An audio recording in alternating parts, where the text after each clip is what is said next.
नमस्कार, news point लेकर हाजिर हूं मैं राजीव। दोस्तों, बिहार के बाद अब असम में भी बीजेपी का पत्ता साफ करने के लिए कांग्रेस ने कमर कस ली है। आज राहुल गांधी और मल्लिकार्जुन खड़गे ने असम में एक सभा की, जिसमें न केवल बीजेपी और हिमंता बिस्वा शर्मा की कारगुजारियों पर दोनों नेताओं ने जमकर हमला बोला, बल्कि राहुल गांधी ने तो एक बड़ा दावा भी कर दिया कि हिमंता बिस्वा शर्मा जल्दी ही जेल जाएंगे और मोदी और अमित शाह उन्हें नहीं बचा पाएंगे। राहुल गांधी के इस हमले पर पहले से तिलमिलाई और फंसी हुई बीजेपी और छटपटाएगी। ओडिशा में छात्रा ने खुद की जान ले ली है, वो जानते हैं आप। उसके खुद के जान लेने के मामले में बीजेपी कितनी बुरी तरह फंस चुकी है, ये आप जानते ही हैं। विपक्ष के विरोध प्रदर्शन और खुद अपने ही सांसद प्रताप सारंगी के बयान के बाद अब मोहन मांझी सरकार जो है वो हरकत में आई है। लेकिन इस बीच कांग्रेस ने कल ओडिशा बंद का ऐलान कर दिया है, जो बता रहा है कि कांग्रेस इस बार लंबी लड़ाई के लिए मैदान में उतरी है। इससे पहले 9 जुलाई को बिहार बंद का असर भी देखने को मिल रहा है। लोग बिहार में चुनाव आयोग की कार्रवाई से नाराज दिख रहे हैं। उस पर अब तेजस्वी यादव ने एक वीडियो शेयर कर दिखाया है कि चुनाव आयोग का काम बीजेपी के लिए स्थानीय नेता कर रहे हैं। इसका मतलब है कि बिहार में बीजेपी कोई गड़बड़ करने की तैयारी में है। बिहार में बीजेपी का प्रयोग कहां तक सफल रहेगा ये तो बाद में पता चलेगा, लेकिन इस तरह की चालाकियों और धांधलियों की कोशिशों के बावजूद विपक्ष बीजेपी को चुनावी मैदान में मात देने के लिए तैयार है। बिहार के बाद अगले साल होने वाले असम चुनाव के लिए भी कांग्रेस की तैयारी शुरू हो चुकी है। और इस सिलसिले में आज जब राहुल गांधी और मल्लिकार्जुन खड़गे असम पहुंचे तो उन्होंने क्या कुछ कहा है, आइए सुनते हैं। सबसे पहले सुनिए राहुल गांधी को क्या कह रहे हैं। मैं जो बोलता हूं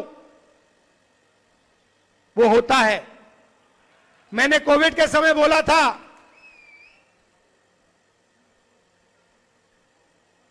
नोटबंदी के समय बोला था, गलत जीएसटी के समय बोला था और नतीजा आपको दिखा।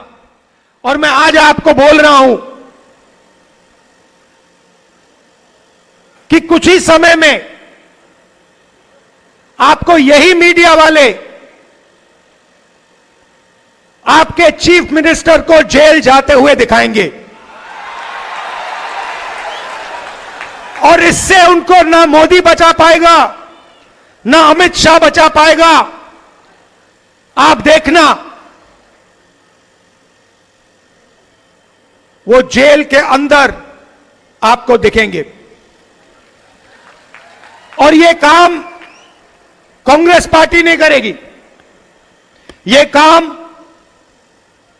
असम के जो युवा हैं, असम के किसान हैं, असम के मजदूर हैं, असम के हर जात के लोग, हर धर्म के लोग ये काम करने वाले हैं, क्योंकि उनको मालूम है कि ये व्यक्ति जो है ये एक भ्रष्ट व्यक्ति है। ये 24 घंटा असम की जमीन लेता है, कहीं सोलर पार्क के बहाने, कहीं रिजॉर्ट के बहाने ये असम से 24 घंटा चोरी करता है। ये आप जानते हो, असम का बच्चा जानता है, सारे के सारे मीडिया वाले जानते हैं।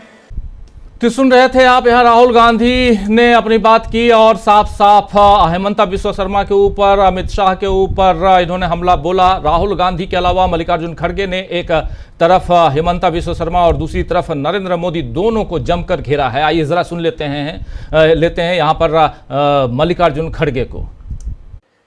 भारत अब विश्व के उन शीर्ष देशों में गिना जा रहा है जहां समानता का स्तर सबसे अधिक है। ये मेरे शब्द नहीं है, ये मोदी जी के हैं। क्या कहा? भारत अब विश्व के उन शीर्ष देशों में गिना जा रहा है जहां समानता का स्तर सबसे अधिक है। उनका दोस्त, उनका सीनियर 7 जुलाई को नितिन गडकरी कहता है, धीरे धीरे देश में गरीबों की संख्या बढ़ रही है। ये मेरा नहीं, उनका ही है, आप पढ़े होंगे। क्या कहा? धीरे धीरे देश में गरीबों की संख्या बढ़ रही है और धन कुछ अमीर लोगों के हाथों में केंद्रित होता जा रहा है। ये नहीं होना चाहिए। अरे ये आरएसएस का आदमी है गडकरी, ये बीजेपी का आदमी है, आपके मंत्रिमंडल में है, वही आदमी ये कह रहा है। अगर राहुल गांधी जी ये बात कहते हैं तो आप टीका करते हैं, मैं ये बात करता हूं, मुझे भी टीका करते हो। सच बात है। और जैसा कि उन्होंने कहा, जो कुछ उन्होंने कहा सच बात पहले भी बोले कि नोटबंदी करने से नुकसान है, बोले आप नहीं सुने और देश का नुकसान करे। और आज भी तुम्हारे पार्टी के लोग ही बोल रहे हैं गरीब गरीब बनता जा रहा है, अमीर अमीर होते जा रहा है। तो इसीलिए इस देश में मैं आपसे कहूंगा 1% लोगों के साथ 1% अमीरों के पास 40% देश की संपत्ति है। कितना है? 40%। और 50% संपत्ति 60% लोगों के हाथ में है। इतनी बड़ी खाई है। फिर भी मोदी बोलते हैं मैं विश्व गुरु हूं, समानता लाया हूं, और क्या क्या की बोलते जाते हैं। कोई सुनता नहीं, लेकिन बोलने का वो छोड़ते नहीं। तो सुन रहे थे आप यहाँ मल्लिकार्जुन खड़गे को साफ साफ हमला बोल रहे थे। नितिन गडकरी का नाम लेकर मल्लिकार्जुन खड़गे ने मोदी को घेरा है और वहीं असम के लोगों को बीजेपी की सच्चाई भी बताई कि असम के लोगों पर 2 लाख करोड़ रुपए का कर्ज है। जब बीजेपी सरकार विकास की बात करती है तो इतना कर्ज कैसे हुआ? यह कर्ज जनता को चुकाना होगा। इसीलिए मैं आपको यही कहूंगा कि आप सबको एकजुट रहना है। खड़गे ने यह भी कहा कि मैंने 2 दिन पहले सुना कि नरेंद्र मोदी अपॉइंटमेंट लेटर बांट रहे थे। मैंने कभी नहीं सुना कि जवाहरलाल नेहरू जी ऐसे अपॉइंटमेंट लेटर बांट रहे हों। लाल बहादुर शास्त्री जी, इंदिरा गांधी जी, राजीव गांधी जी ने ऐसा कभी नहीं किया। बीजेपी के खुद के प्रधानमंत्री अटल बिहारी वाजपेयी भी ऐसा नहीं किया उन्होंने भी। और लेकिन ये महाशय सबको अपॉइंटमेंट लेटर बांट रहे हैं। क्या प्रधानमंत्री का ये काम है? राहुल गांधी और मल्लिकार्जुन खड़गे के इस ताजा हमले में बीजेपी अपना बचाव कैसे करेगी, ये देखना दिलचस्प होगा दोस्तों। इधर ओडिशा में भी कांग्रेस पार्टी ने कल बंद बुलाया है। वहीं ओडिशा सरकार ने कल होने वाली परीक्षाओं को रद्द कर दिया है। कांग्रेस के ओडिशा बंद के आह्वान पर शहरों में कड़ी सुरक्षा का इंतजाम किया गया है। एआई कैमरे और ड्रोन सभी आंदोलनकारियों की निगरानी करेंगे। पुलिस ने उल्लंघन करने वालों के खिलाफ कड़ी कार्रवाई की चेतावनी दी। लोक सेवा भवन, विधान भवन, विधानसभा, राजीव भवन में कड़ी सुरक्षा तैनात कर दी गई है। सभी चौराहों पर, बाजारों में और सरकारी कार्यालयों में सशस्त्र पुलिस तैनात की गई है। बताया जा रहा है कि कटक और भुवनेश्वर में सादे कपड़ों में पुलिस तैनात की जाएगी। कांग्रेस के बंद से पहले बीजेपी की ऐसी तैयारी बता रही है कि कांग्रेस कमजोर पड़ रही है। बीजेपी को आज एक झटका सुप्रीम कोर्ट में भी लगा है, जहां अशोका विश्वविद्यालय के प्रोफेसर अली खान महमूदाबाद के खिलाफ ऑपरेशन सिंदूर पर उनके 2 सोशल मीडिया पोस्ट को लेकर दर्ज एफआईआर की जांच के लिए गठित हरियाणा पुलिस की एसआईटी पर सख्त टिप्पणी हुई है। जस्टिस सूर्यकांत और जस्टिस जॉय माल्या बागची की पीठ ने कहा है कि एसआईटी का गठन विशेष रूप से 2 सोशल मीडिया पोस्ट की जांच के लिए किया गया था और पूछा कि वो इसका दायरा क्यों बढ़ा रही है। पीठ ने यह भी टिप्पणियां की, यानी जो बेंच है, ये दो जजों की बेंच, उसने ये भी टिप्पणियां की कि महमूदाबाद की ओर से पेश सीनियर एडवोकेट कपिल सिब्बल की ओर से यह दलील दिए जाने के बाद कही है कि एसआईटी ने उनके उपकरण जब्त कर लिए हैं और पिछले 10 वर्षों की उनकी विदेश यात्राओं के बारे में पूछताछ कर रही है। सिब्बल ने बताया है कि न्यायालय ने अपने 28 मई के आदेश में एसआईटी को अपनी जांच सोशल मीडिया पोस्ट की विषय वस्तु तक ही सीमित रखने का निर्देश दिया है। तो देखिए, अलग अलग घटनाक्रम, इन घटनाक्रमों के बीच बिहार अगर चले तो बिहार में आखिर बीएलओ ब्लॉक लेवल ऑफिसर या ब्लॉक स्तर के जो अधिकारी हैं वो क्या कुछ कर रहे हैं, और उनके एक वीडियो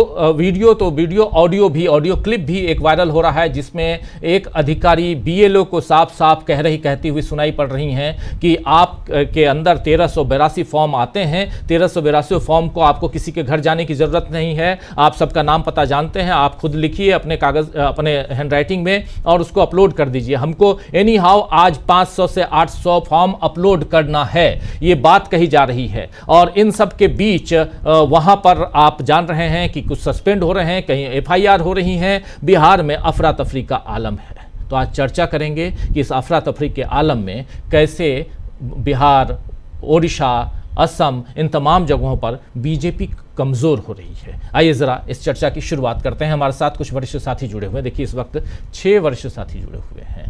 अमलेंदु उपाध्याय जी हैं, प्रशांत टंडन जी हैं, फर्रा शाकिब जी हमारे साथ हैं, डॉक्टर अखिलेश कुमार जी हमारे साथ बने हुए हैं, हमारे साथ सुनील शुक्ला जी हैं और प्रेम कुमार जी हैं। आप सबका स्वागत इस्तकबाल है। स्वागत इस्तकबाल आप तमाम दोस्त साथी शुभचिंतक आप सबका, जो अब तक जुड़ चुके हैं उनका भी, जो जुड़ने वाले हैं उनका भी।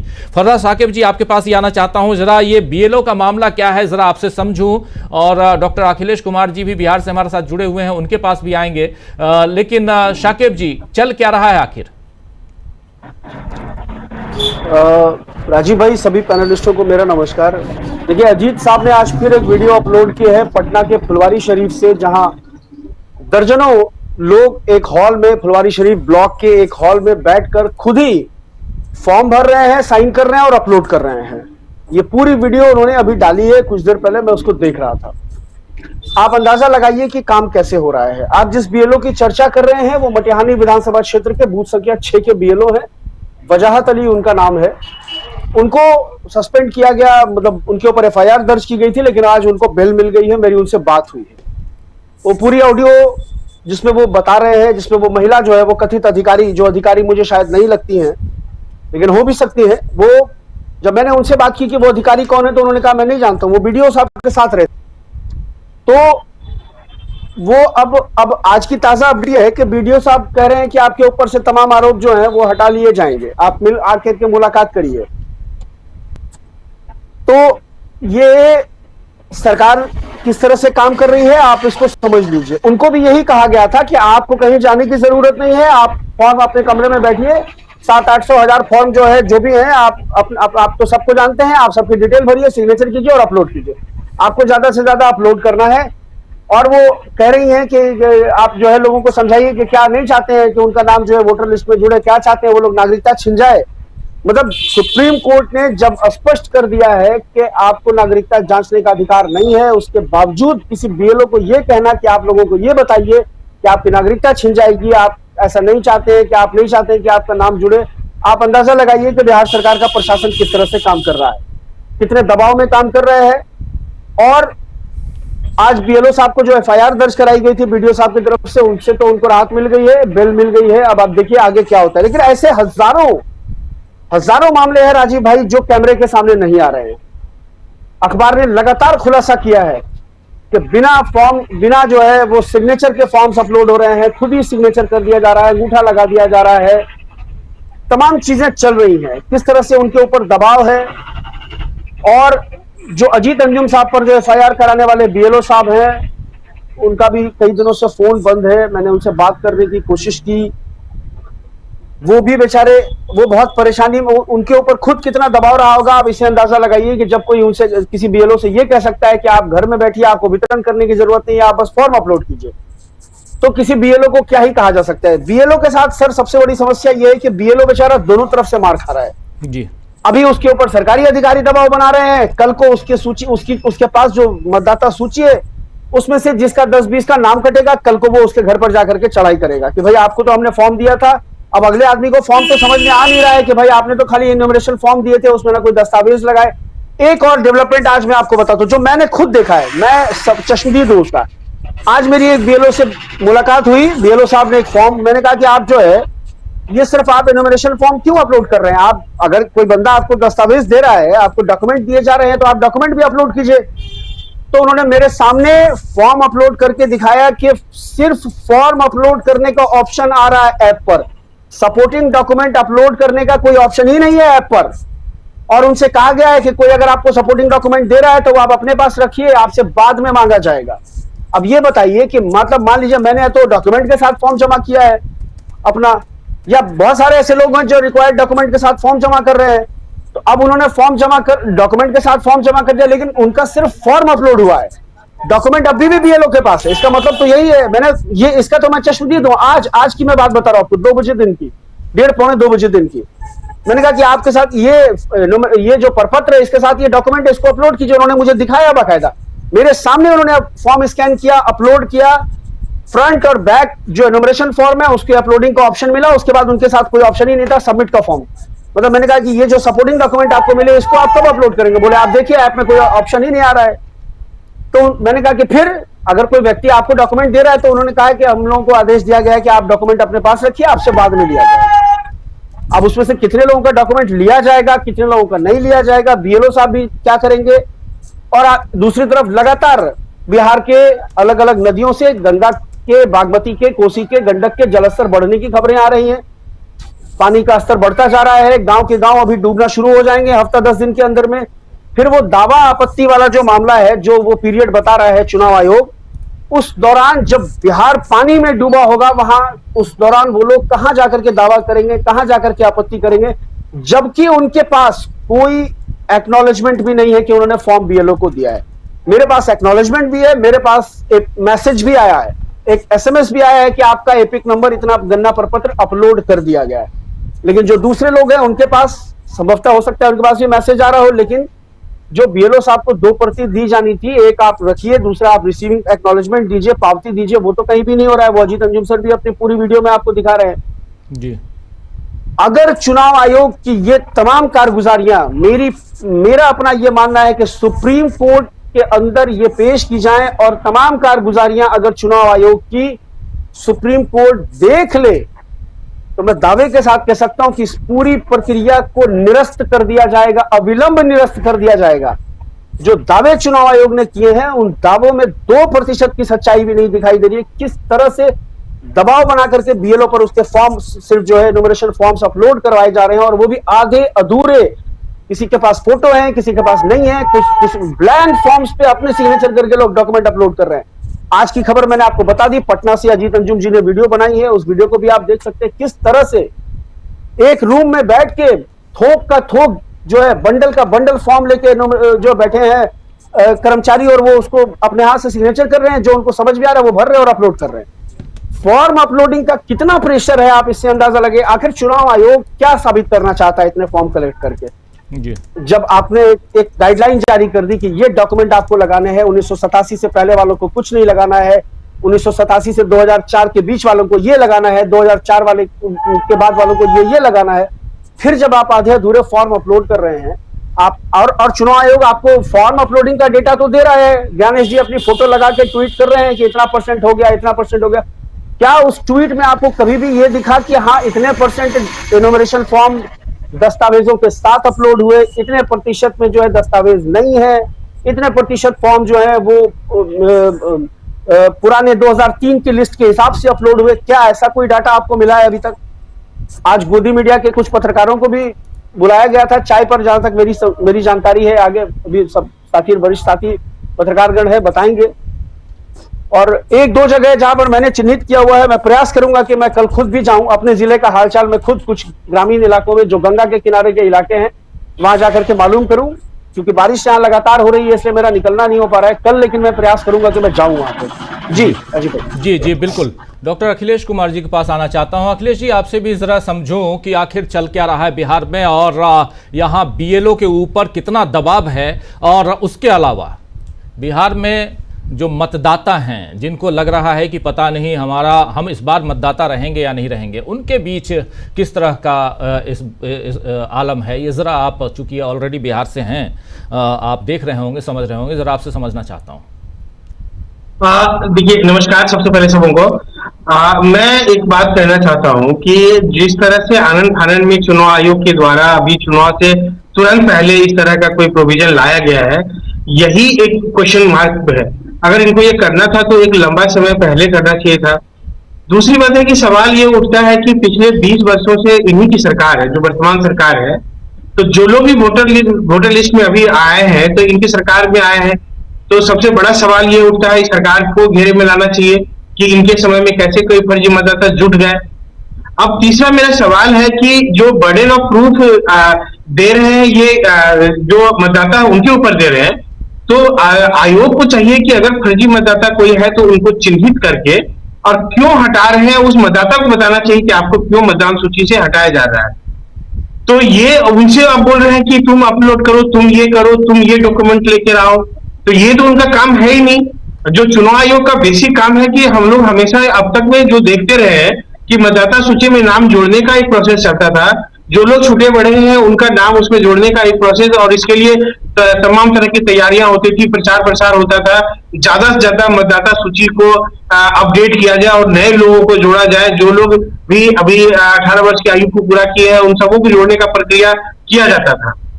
ये पहली बार सोचे हैं कि पहली बार सुने हैं कि मतदान सूची से लोगों का नाम बाहर किया जाएगा, और ये क्यों किया जाएगा, इसके पीछे क्या उनका रीजन है, क्या लॉजिक है, क्यों करना चाहती है, ये तो पहले सबके सामने स्पष्ट करना चाहिए।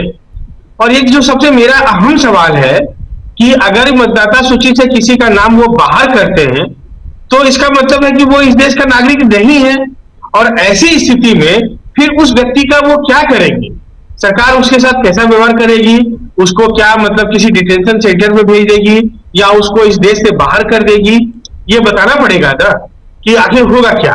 तो ये जो चारों तरफ खिचड़ी पक रहा है और आयोग का जो निष्पक्षता इस क्वेश्चन मार्क के घेरे में आ चुका है, तो ये आयोग के लिए एक बड़ी चुनौती है कि वो बताए। और बिहार जैसे प्रदेश में जहां की आबादी ज्यादा अपने मतलब समझिए, एक तो पढ़ी लिखी आबादी कम है, यहाँ पर लोगों का आर्थिक स्थिति उतना मजबूत नहीं है कि चीजों को उतना संभाल के रख सके, और अच्छे अच्छे लोगों के पास आप जाएंगे तो देखेंगे डॉक्यूमेंट का बहुत कमी है, और ये एकदम से इतना शॉर्ट पीरियड में उनके ऊपर जो ये प्रेशर है, बहुत सारे लोग यहाँ से माइग्रेट होकर के दूसरे प्रदेशों में जाकर नौकरी करते हैं और ये संख्या करोड़ में है, कोई लाख में नहीं है।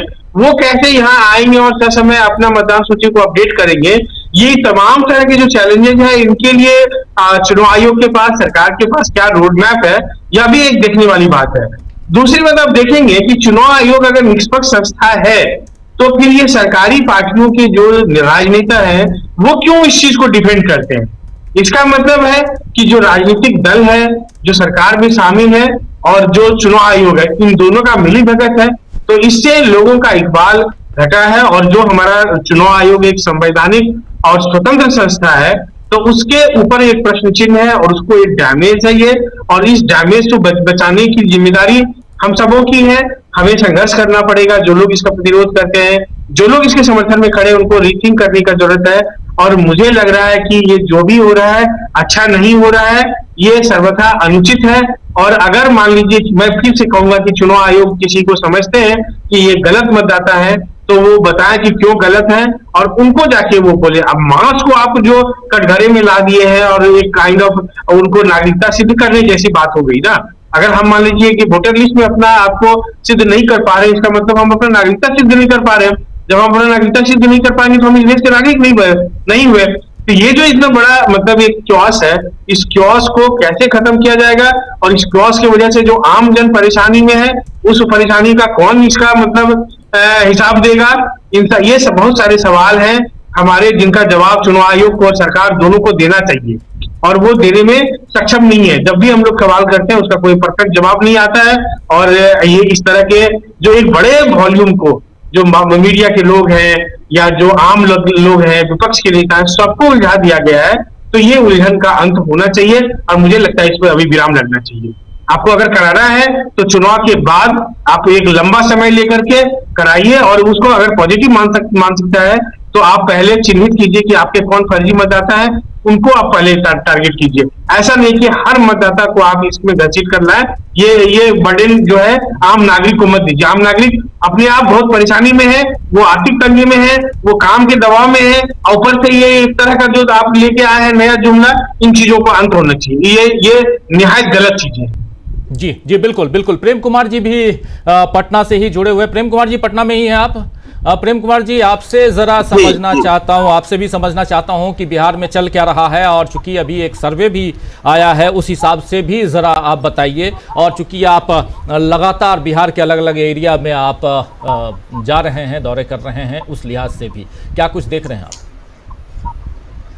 जी राजीव जी, बिहार की राजधानी पटना में हूँ, और पूरा बिहार जो है राजनीतिक रूप से बहुत गर्म है। और वो मुद्दा जिस पर सभी लोग चर्चा कर रहे हैं कि जो SIR का जो चल रहा है, प्रक्रिया चल रही है, उसको लेकर के जो खुलासे हो रहे हैं और उन खुलासों पर जो एक खामोशी है चुनाव आयोग की या सत्ताधारी दल का बीजेपी का जो एक रुख है उसको लेकर गहन मंथन है, लोगों में एक आक्रोश है, गुस्सा है और निश्चित रूप से ये घटना बिहार की राजनीति को प्रभावित करने जा रही है और ये बिहार में एक बड़ा मुद्दा बनने जा रहा है कि चुनाव की धांधली की तैयारी हो रही है। बैठ करके जैसे मन वैसे क्या चुनाव प्रपत्र को भर देंगे, मतदाताओं की एक ऐसी सूची तैयार हो जाएगी जो वास्तविक है ही नहीं। तो इसके बाद चुनाव की का मतलब क्या रह जाएगा? निष्पक्षता वगैरह तो बहुत औपचारिक शब्द है, लेकिन इस चुनाव का मतलब ही क्या रह जाएगा? ये सारी चीजें अब बहुत प्रमुखता के साथ लोगों में चर्चा का विषय बन गई है। जब ये विषय आया था, पैदा हुआ था, उस वक्त ये नहीं लग रहा था कि ये विषय आम जनता के बीच में जुबान पर चढ़ जाएगा, लोग इसी पर बात करें। आज किसी एक मुद्दे पर अगर सबसे ज्यादा बात हो रही है तो इसी SIR को लेकर के बात हो रही है। यहाँ तक कि भारतीय जनता पार्टी के खेमे में भी ये चर्चा हो रही है कि ये मुद्दा कहीं बीजेपी को उल्टा न पड़ जाए, कहीं ये परसेप्शन न चला जाए कि बीजेपी चुनाव जीतने के लिए हथकंडे अपना रही है। और ये परसेप्शन जाने लगा है, ये चिंता बीजेपी खेमे में है। उनको लग रहा है कि ये क्या हो रहा है, हम कैसे जवाब देंगे जनता को। दिल्ली में बैठे हुए बीजेपी के नेता चुप रह करके जवाब दे रहे हैं, लेकिन बिहार में बीजेपी के नेता चुप नहीं रह सकते। जनता सवाल कर रही है, ऐसा क्यों हो रहा है, रोका क्यों नहीं जा रहा है, हमारा वोट असुरक्षित है। ये एक गंभीर बात है, इस पर चाहे जितनी देर तक बात हो, लेकिन हमें लगता है ये मुद्दा बहुत बड़ा मुद्दा होने जा रहा है। दूसरी बात यह है कि बिहार के अलग अलग हिस्सों में जा करके घूमने से, देखने से जो बातें समझ में आ रही हैं, वो मुद्दों में देखा जाए तो बेरोजगारी का मुद्दा तेजस्वी ने जो खड़ा किया था, वो मुद्दा अभी भी खत्म नहीं हुआ है। लोग बेरोजगारी पर ही बात कर रहे हैं। बेरोजगारी आज भी बिहार का बड़ा मुद्दा बना हुआ है और राजनीतिक रूप से जो कार्यक्रम लिए जा रहे हैं उसमें हम ये देख रहे हैं कि भीड़ जो है भारतीय जनता पार्टी के खेमे में नहीं आ रही है। अभी नरेंद्र मोदी जी 2 दिन बाद बिहार आने वाले, सबका ध्यान है। और मीडिया, आज मैं जब बिहार आ रहा था सुबह, तो हमने फ्लाइट में मीडिया के लोग भरे पड़े मिले, सबके सब नरेंद्र मोदी जी के आने से पहले यहाँ पटना पहुंच चुके हैं। तो मीडिया कवरेज तो मिलेगा नरेंद्र मोदी जी को, लेकिन भीड़ कितनी होगी ये महत्वपूर्ण बात है। हालांकि कुछ बौद्धिक वर्ग में लोग ये भी कहते मिले कि भीड़ तो हरियाणा में भी नरेंद्र मोदी जी की सभा में नहीं हुई थी, अमित शाह की सभा में नहीं हुई थी, फिर भी उन्होंने कैसे न कैसे चुनाव जीत लिया। महाराष्ट्र का भी उदाहरण दे रहे थे। ये सब चर्चा में है। बिहार राजनीतिक रूप से बहुत महत्वपूर्ण है, इसलिए ये बातें चर्चा में है। तो अब भी नरेंद्र मोदी की सभा में लोग जुटेंगे कि नहीं जुटेंगे, ये देखने वाली बात है। और आमतौर पर भीड़ कम जुट रही है। अभी हाल के फिलहाल जो भी सभाएं हुई हैं 2 दिन बाद भी देखी जाएगी। इसको लेकर के अब बीजेपी के समक्ष ये चिंता गहरी और बड़ी होती जा रही है कि ऐसा क्या किया जाए कि बिहार को हम लूज ना करें, एनडीए लूज ना करे बिहार को। इसके लिए क्या किया जाए, ये चिंता उस खेमे में। दूसरी तरफ महागठबंधन के पास में एक, चूंकि तेजस्वी यादव के रूप में एक सबसे बड़ी पार्टी भी है आरजेडी, और लीडर के रूप में भी तेजस्वी ने अपने आप को स्थापित किया है, तो मूल लड़ाई तो बीजेपी और आरजेडी के बीच ही है। बीजेपी के गिर्द जो टीम है और आरजेडी के गिर्द जो टीम है।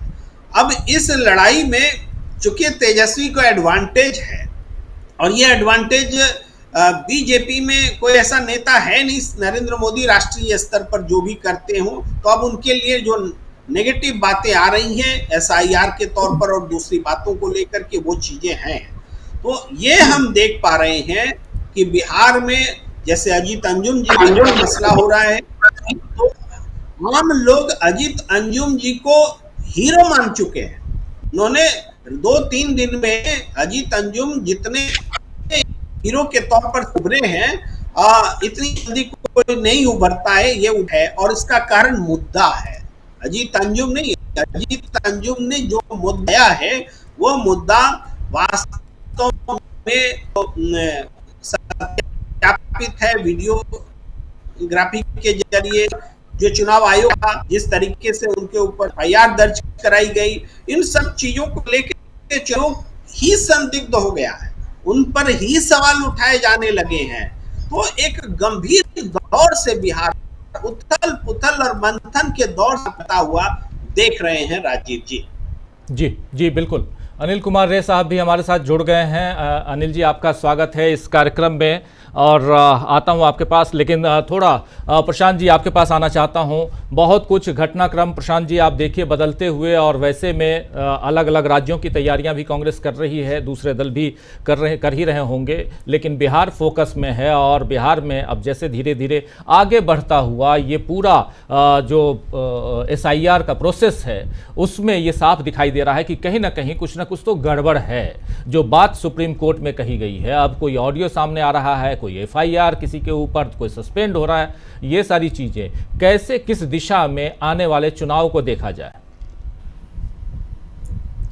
राजीव जी, ये जो इलेक्शन कमीशन का एसआईआर स्पेशल इंटेंसिव रिवीजन जो हो चल रहा है मतदाता सूची का, इसमें गड़बड़ियां नहीं है, ये पूरी तरीके से विफल हो चुका है। अब आप देखिए कि याद कीजिए कि 24 तारीख का नोटिफिकेशन याद कीजिए, क्या 24 तारीख के नोटिफिकेशन के हिसाब से काम हो रहा है? 24 तारीख के नोटिफिकेशन में ये कहा गया था कि बीएलओ घर घर जाएंगे, तो लाइनें क्यों लगी हुई हैं? क्या बीएलओ घर घर गए हैं? जरा मैं कुछ आंकड़े रखता हूं। देखिए, असम में एनआरसी हुई, वहां भी यही प्रोसेस था, लगभग कागज देने थे। 3.25 करोड़ पॉपुलेशन असम की, 3 करोड़ 3.25 करोड़ के लगभग, और उस 3.25 करोड़ में 4 साल लगे थे एनआरसी करने। बिहार में वो हुआ कास्ट जातिगत सर्वे हुआ, जातिगत सर्वे का भी लगभग यही प्रक्रिया थी। अगर आप उसके घर घर जाने और डिटेल्स इकट्ठा करने की बात करते हैं तो, और उसमें करीब 9 महीने 10 महीने 1 साल का वक्त लगा। ये 1 महीने में कर देंगे सारा काम, ऐसा इनके पास कौन सा अलादीन का चिराग है?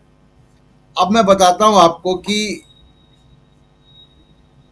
एक चुनाव आयोग ने दावा किया 7 जुलाई को कि उन्होंने 1.8 करोड़ फॉर्म इकट्ठा कर लिए 24 घंटे में। अब जरा देखिए कि 24 घंटे में अगर 1.8 करोड़ लगभग 2 करोड़ फॉर्म इकट्ठा किए हैं, तो उसका मतलब क्या होता है? उसका मतलब होता है कि 8,200 फॉर्म पर मिनट, यानी 137 फॉर्म पर सेकंड, प्रति सेकंड 137 फॉर्म। यानी बीएलओ इनके घर गए, इनके डॉक्यूमेंट लिए, इनके डॉक्यूमेंट का सत्यापन हुआ और वो अपलोड भी हो गए। 1 करोड़ 80 लाख फॉर्म 24 घंटे में। ये कैसे संभव हो गया? इसका मतलब है कि इलेक्शन कमीशन की दावों में, जैसा फराज शाकिब साहब बता रहे थे, बहुत झोल है। क्या बीएलओ डोर टू डोर जा रहे हैं? नहीं जा रहे हैं। तमाम मीडिया रिपोर्ट्स हैं, सर्वे की रिपोर्ट्स हैं, और अभी फराज शाकिब बता रहे थे, बहुत इसमें कोई एक भी ऐसा मुझे नहीं दिखाई दे रहा है कि जहां पे रिपोर्ट जिसमें कहा जा रहा हो कि बीएलओ वाकई घर डोर टू डोर जा रहे हैं। एक बात। दूसरी बात, 2 कॉपीज की बात हुई थी। 2 कॉपीज कितने % लोगों को मिली हैं? सर्वे बता रहे हैं 6% लोगों को। जो मीडिया रिपोर्ट, ग्राउंड रिपोर्ट आ रही, वो भी यही बात कह रही है कि किसी को फॉर्म मिल रही नहीं, 2 फॉर्म। उसके बाद पावती, एक्नॉलेजमेंट नहीं मिल रहे हैं। उसके बाद फॉर्म अपलोड डॉक्यूमेंट के साथ, क्या हो रहा है? नहीं हो रहा है। अभी फराह साकिब साहब बता रहे थे, क्या ईआरओ उसको स्क्रूटनाइज कर रहे हैं? सारे डॉक्यूमेंट्स को नहीं कर पा रहे हैं। कुल मिलाकर ये कि लगभग 2 करोड़ 40 लाख लोग, जो मैं एक आंकड़ा और दे देता हूं कि 4 करोड़ 74 लाख लोग जो हैं वो 87 के बाद के जन्मे हैं, जो जिनको अपने पेरेंट्स का भी वो देना है, जन्म स्थान और डॉक्यूमेंट्री प्रूफ देना है, डेट ऑफ बर्थ का। अब इनमें 2.4 करोड़ 2 करोड़ 40 लाख लोगों के पास हाई स्कूल सर्टिफिकेट नहीं है। वो कहां से लाएंगे डॉक्यूमेंट? तो ये कुल मिला के आप देखिएगा कि जब ये वोटर लिस्ट जब पब्लिश होगी तो पूरे बिहार में इतना अफरा तफरी होगी, और ये इतना बड़ा घोटाला, इतनी बड़ा मिसमैनेजमेंट भारत के चुनावी इतिहास में नहीं दिखाई दिया जो अब बिहार में हो रहा है। सुप्रीम कोर्ट के सामने सुनवाई हुई थी। सुप्रीम कोर्ट को इसका फिजिबिलिटी टेस्ट करना चाहिए था कि क्या ये संभव है 1 महीने के दौरान कि आप ये सब फॉर्म भी ले लें, बीएलओ घर भी चला जाए, फॉर्म की स्क्रूटनी भी हो जाए, फॉर्म अपलोड भी हो जाए, और वो उसमें बहुत से लोग छूटे भी ना। तो ये पूरी एक्सरसाइज धाराशाही हो चुकी है। उसी दिन धाराशाही हो गई थी जिस दिन चुनाव आयोग को एक विज्ञापन देना पड़ा था कि आपके पास कोई डॉक्यूमेंट नहीं है, फिर भी आप फॉर्म दे लीजिए, जमा कर दीजिए। उसी दिन ये धाराशाही हो गया था कि इलेक्शन कमीशन को समझ में आ गया था कि ये संभव नहीं है। इसका मतलब यह कि कोई ये पॉलिटिकल इंटरवेंशन था और कोई राजनीतिक चाल थी, और उसको इम्प्लीमेंट किया गया सरकारी मशीनरी के द्वारा, चुनाव आयोग के द्वारा, जो कि असंभव काम है। बिहार में बाढ़, अभी फराह साकिब साहब बता रहे थे, तमाम बाढ़ है, लोगों की रोजी रोजगार, और सबसे बड़ी बात कि कुछ भी ना हो तो भी बिहार में करोड़ों लोगों के पास, लगभग 5 करोड़ लोगों के पास वो डॉक्यूमेंट नहीं होंगे जिनको मांगा जा रहा है। तो इसलिए मैं कह रहा हूं कि ये पूरा धाराशाही हो चुका है, ये प्रोजेक्ट फेल हो चुका है। अब सुप्रीम कोर्ट को इसको इस ढंग से देखना चाहिए कि ये फेल्ड प्रोजेक्ट का करे क्या इस फेल्ड प्रोजेक्ट की वजह से लोगों का जो सबसे बड़ा मूल अधिकार है वोट देने का, मताधिकार, क्या उससे वंचित रह जाएंगे? ये सामने सुप्रीम कोर्ट के और तमाम पॉलिटिकल सिस्टम के सामने ही सवाल है। सरकार और चुनाव आयोग के तो कान में जू नहीं लगेगी, लेकिन ये सवाल है। और एक आखिरी बात कि चुनाव आयोग ने 24 तारीख के उसमें ये भी कहा कि साहब हम ट्रांसपेरेंसी रखेंगे। कोई एक भी प्रेस कॉन्फ्रेंस किया उन्होंने? एक तरफा बयान इशू हो रहे हैं ट्विटर और एक्स के माध्यम से, सोशल मीडिया से, या प्रेस रिलीज। कोई सवालों का जवाब नहीं हो रहा है। उल्टा पत्रकारों पे एफआईआर हो रही है, दुनिया भर के और चीजें हो रही हैं। तो ये प्रोजेक्ट पूरी तरीके से विफल हो चुका है, चारों खाने चित हो चुका है। बिहार की जनता इसकी भुक्तभोगी है, भारत का संविधान इसका भुक्तभोगी है। जी अनिल जी, आपसे भी जरा समझना चाहता हूँ, बिहार में चल क्या रहा है? अगर आप बहुत नजदीक से देख रहे हैं, चल क्या रहा है, होने वाला क्या है वहां पे? शुक्रिया इस महत्वपूर्ण बातचीत के लिए। अभी जो चर्चा हो रही थी सर्टिफिकेट की, तो यह बताते हुए मुझे शर्म आती है कि मैं भी उसी बिहार का हूँ जहाँ पर 14% लोग ही मैट्रिक पास हैं। तो 14% लोगों का मैट्रिक ही होता है पहला सर्टिफिकेट डेट ऑफ बर्थ का या इस चीज़ का। तो 14% लोगों के पास ही है 16 सर्टिफिकेट होगा। दूसरी एक वास्तविकता की तरफ ध्यान आकृष्ट करना चाहता हूँ कि अजीत अंजुमन जी के बारे में यह हुआ, उन पर केस भी हुआ, मुकदमा हुआ, वे लड़ रहे हैं सच्चाई को लाने के एवज में।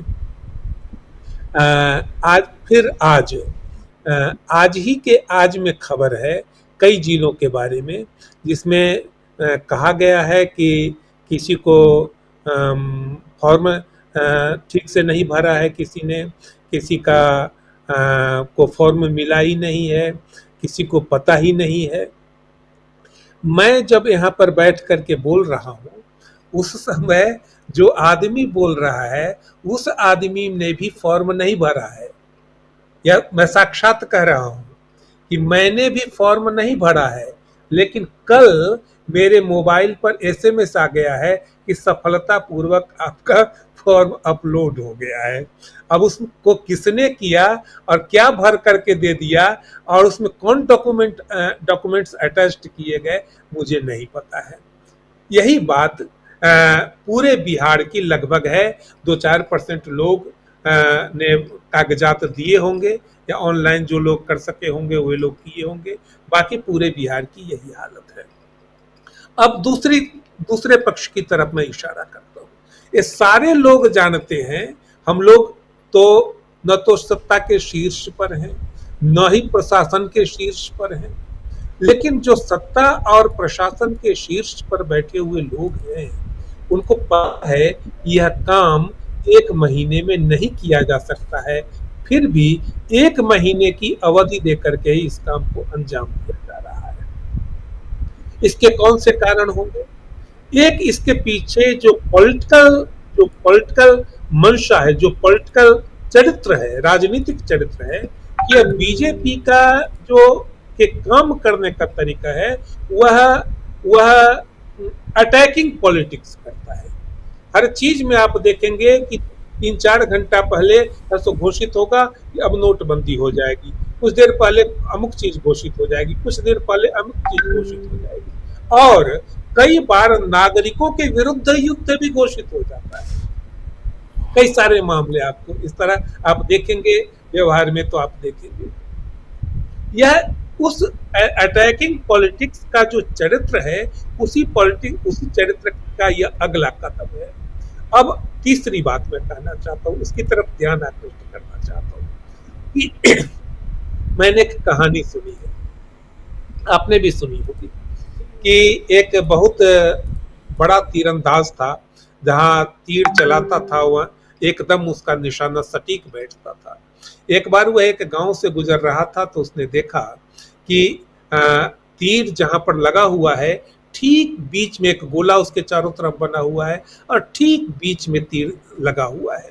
उसको बड़ा आश्चर्य हुआ कि मैं बहुत अच्छा तीरंदाज हूं, फिर भी इतना सटीक तीरंदाजी नहीं कर सकता हूं। वह रुक करके उसने गांव वालों से पूछना चाहा कि वह कौन सा है, वह मिलना चाह रहा था। तो गांव वालों ने कहा कि अरे किससे मिलना है, उसी पगला से, वो तो पहले तीर गांथ देता है और इसके बाद चारों तरफ घेरा बनाता है। अब इस बात को वर्तमान प्रक्रिया के साथ रिलेट कीजिए कि ज्यों ही यह घोषणा हुई, बिहार के उप मुख्यमंत्री ने कहा कि 10 लाख लोग वोटर लिस्ट से बाहर हो जाएंगे। अब चुनाव आयोग कह रहा है कि 35 लाख लोग वोटर लिस्ट से बाहर हो जाएंगे। जिस समय उप मुख्यमंत्री 10 लाख लोगों के बाहर होने की बात कर रहे थे, वह उसका कौन सा आधार उनके पास था? कहां से उनको पता चला था कि वे वोटर नहीं होंगे, वे छट जाएंगे, वे अवैध हैं, वे घुसपैठिए हैं या नाजायज ढंग से लड़ा रहे हैं? निश्चित रूप से इससे यह निष्कर्ष निकलता है कि तीर पहले गांथ दिया गया है, तीर पहले धंसा दिया गया है और इसके बाद उस प्रक्रिया को उसके चारों तरफ गोला बनाया जा रहा है। अब इसको और रिलेट कीजिए कि उप मुख्यमंत्री ने जिन जिलों के बारे में कहा था, उन जिलों की रिपोर्ट आज के आज में छपी। उन्होंने कहा था मुजफ्फरपुर और कटिहार या अररिया के बारे में शायद, और आज की में जो खबर छपी है वह इन्हीं जिलों के बारे में छपी है कि बहुत सारे लोग हैं सो या तो जमा ही नहीं कर पाए हैं, या उनका गलत जमा हो गया है, या बिना डॉक्यूमेंट के जमा हो गया है, या जैसे तैसे जमा हो गया है। अररिया के कुछ लोगों ने कहा है, अररिया को आप चिन्हित कर सकते हैं अगर बिहार को जानते हैं तो, कि उसकी सीमा कहाँ पर है और उसको क्यों इस तरह हाईलाइट किया जाता है। जितने सारे जिले हैं वे सारे सीमावर्ती जिले हैं, इस बात को भी गौर किया जाना चाहिए, एक आध जिले को छोड़ करके। अररिया जिले के कई लोगों ने कहा कि हमने तो भरा ही नहीं, मेरी तरह कि मैंने तो भरा ही नहीं और मेरे मोबाइल पर आ गया कि आपका है सो फॉर्म अपलोड हो गया है। यह कौन कर रहा है, क्या कर रहा है, किस तरह कर रहा है? हो सकता है कि कल मैं भी मतदाता सूची से बाहर हो जाऊं। अंतिम बात मैं यह कहना चाहता हूं, जिसकी तरफ ध्यान आकृष्ट करना चाहता हूं, और बहुत कम लोग इस बात को कहते भी, कि यह बात बराबर हो सकता है कि कुछ लोग अवैध भी हों, गलत ढंग से रह रहे हों, यह बात नहीं जानता हूं, लेकिन मीडिया में जो बात या राजनेता जो बात कह रहे हैं वे बात आधी अधूरी और जो पीछे की सच्चाई है उसको बिल्कुल काट करके कि लोगों के पास सही मैसेज जाए ही नहीं। जैसे बहुत सारे बांग्लादेशी यहाँ पर बसे हुए हैं, मेरे कई मित्र हैं जिनकी पत्नियां बांग्लादेशी हैं, यहाँ पर